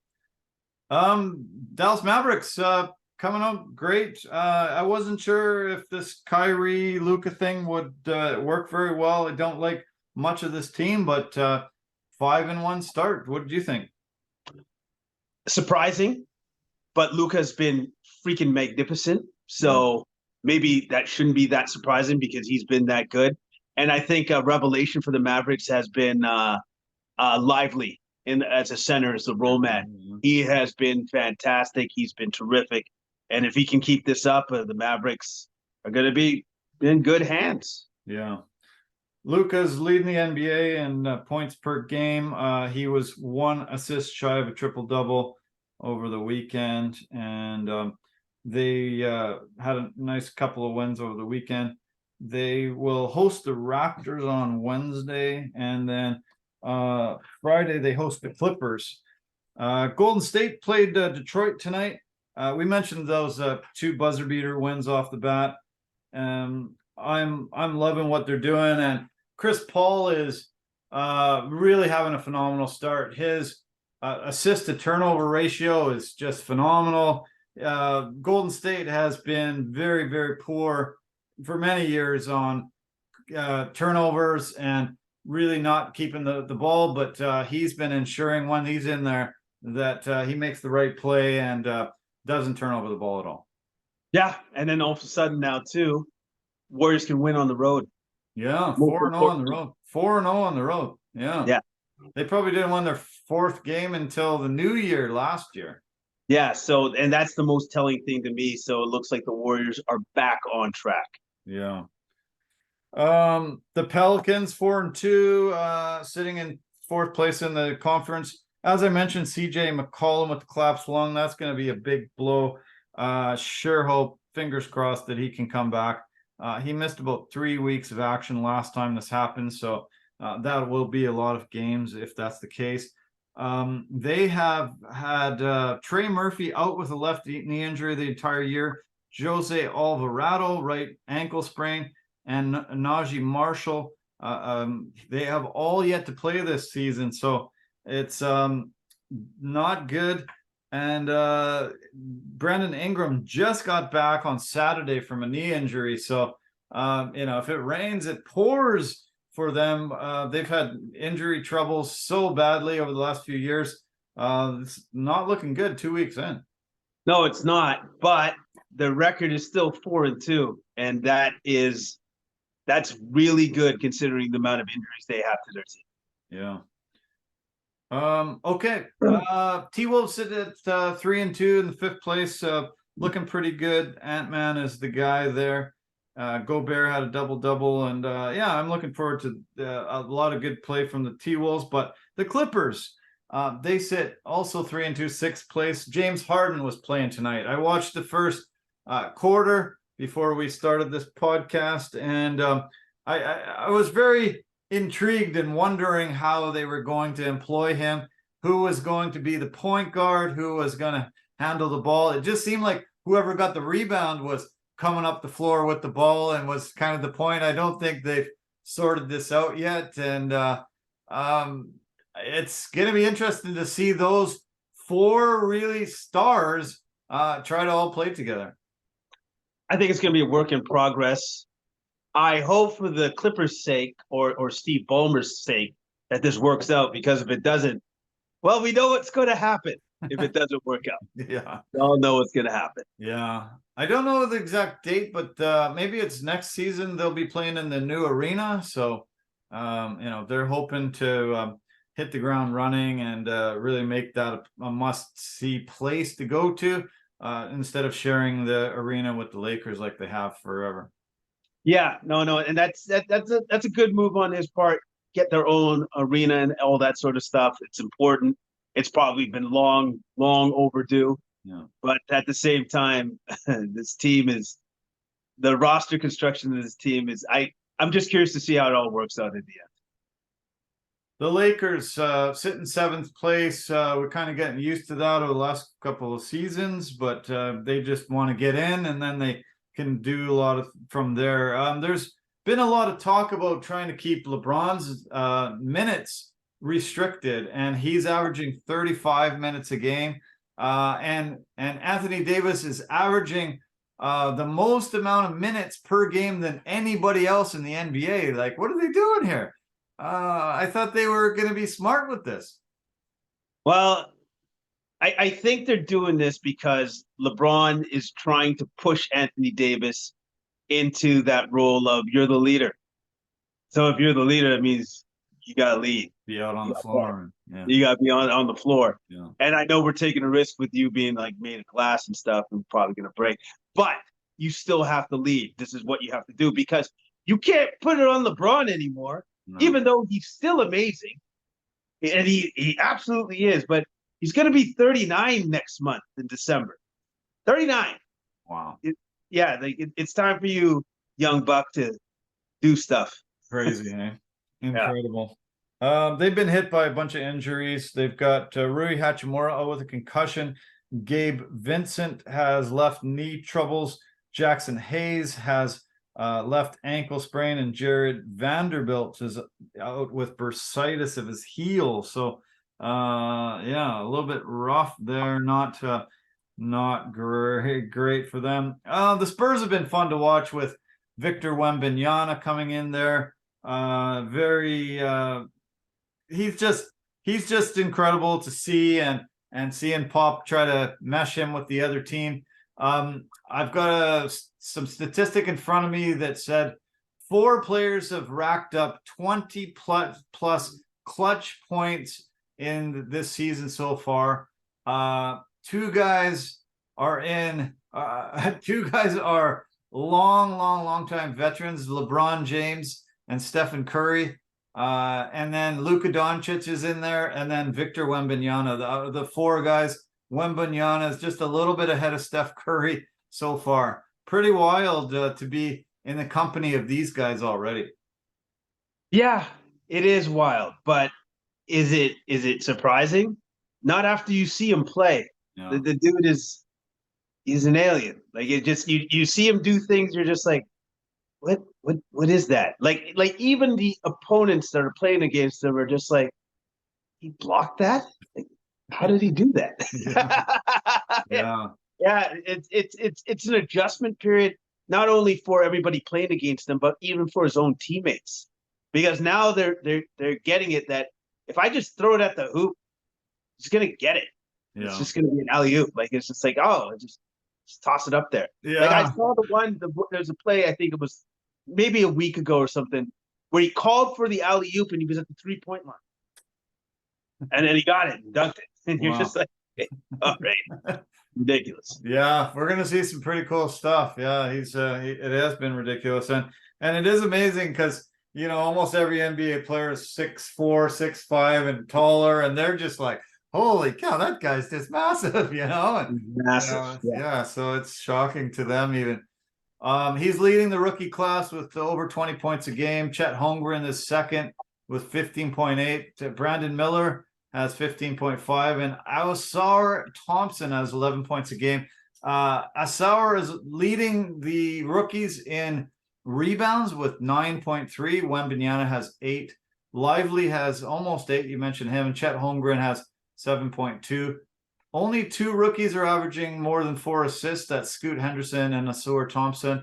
I was really enjoying watching Thompson today with Detroit. This guy's going to be a very, very amazing talent. I think he really across the board will have a lot of great numbers. Yeah, I think so too. And then just a quick mention of Chet. Chet is awesome. I believe he's the missing piece to complete that Thunder team. Yeah. I've watched a lot of the Thunder games, and they are just fantastic to watch. They really are. Yeah. And like, they're exciting, they're young, they're great. They have all the pieces. They just need the experience now. So Shea Gilgeous-Alexander is not playing right now, and I wasn't sure why. They didn't have any injury designation, and there was a story that came out today about him involved in a lawsuit with a guy he bought a home from. Yeah, he bought a $8 million mansion in Toronto, and this guy was called the Crypto King. And supposedly he was putting a bit of a Ponzi scheme together. People were investing for the crypto, and he was not putting it into there. He was spending it lavishly. He got kidnapped out of this house, and right after Shea moved in, some bad people came to the door and were looking for the guy. And so he's immediately moved out, and he's trying to sue the guy, trying to recoup the money and move on to something else. It's going to be a bit of a distraction, and it's really too bad. Yeah, it sucks because he was taken for a ride by a swindler, clearly. Yeah. And it's horrible that he has to deal with it, because he has these guys coming. He's like, "Where's this dude?" He's like, "What dude? I just bought this house. I don't know who you're talking about." Right? Yeah. Because I have nothing. He probably never even met the guy. He probably never even had the opportunity to ever see the guy. So yeah. You know, you just deal with that. You're especially if you're an NBA player and you're flying around. This isn't even in the city that he lives in all through the season. So that's probably just handled by his real estate agent. And they said, "Oh, this really nice mansion came on the market at $8 million. It was worth 10, 12, 14, whatever." And okay, sure. And then boom. Well, and also too, though, if you got a bunch of gangsters that keep showing up to the house, but now that they know who owns the house, it's a top-end NBA player that you're basically going to be on the news every time they come to the house. Those guys are going to stop coming to the house. Yeah. At least you'd think. But I understand exactly why he needs to get rid of that house, because he doesn't need that. No. He doesn't need. Man, that was tough news and not good to see. Let's just kind of finish here with the Phoenix Suns. They're missing Devin Booker, Bradley Beal. Booker missing 3 games with a left ankle sprain. Then he had a toe injury. Now he's got some back problem. I'm so shocked. I didn't think we were going to see so many injury problems with Booker this season.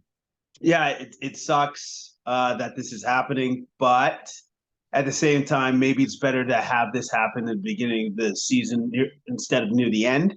Yeah. So, but at least the one good thing is they still have one superstar that's been able to play, and that's KD, and he's been great. Yeah, he has been really great. Yeah, really lighting it up. When Booker has been in there, he's got this second most assists per game in the NBA, and a lot of people were wondering who is going to be the playmaker, and maybe that's who they want to have, as the playmaker, Booker, which is surprising. Yeah, it is surprising, but he does have experience doing that, being the playmaker, bringing up the ball before Chris Paul was there, so he can step into that role again, and obviously he can do it very well. Okay, well, that is it for me. I'm looking forward to week 3 of the NBA season. They're already really lighting it up. We saw a record in 2022 with 40. We saw a record last year with 203 40-plus point games by 57 different players. This year, we've already had 6 40-point games by 5 different players. And I think we're going to just see records like this just continue to explode. To see that 155-point game, it's we're going to see some very, very, very high scoring games this year. And I'm looking forward to more tournament games. I haven't seen all the courts yet. I think there's only 6 games on that Friday, so we'll get to see the rest of these courts emerge. And do you have a favorite one? I love the OKC one. Yeah. I really liked it. I like the colors, the way that they put that one together. I like OKC's and the Chicago Bulls. Okay. Yeah, I like both of theirs. Yeah, very red, hey? Very red. But I liked it though. Like I was like, it's just different. I like different. Yeah. Yeah, it's cool that they're doing this. I've always really liked Adam Silver. I think he brings a lot of really smart ideas and things to the sport. And there's been very, very few things that he's done that I have been not happy about. Yeah, no, he's trying to grow the brand, and he's trying to make it more profitable than what it is, and it's incredibly profitable. And then if he does that, owners are happy, players are happy, everybody's happy. Yeah, yeah. Okay, man. Well, this was fun as always.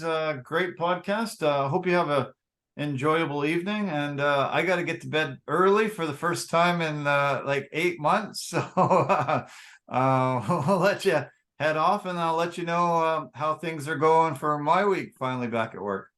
Yes. Good luck.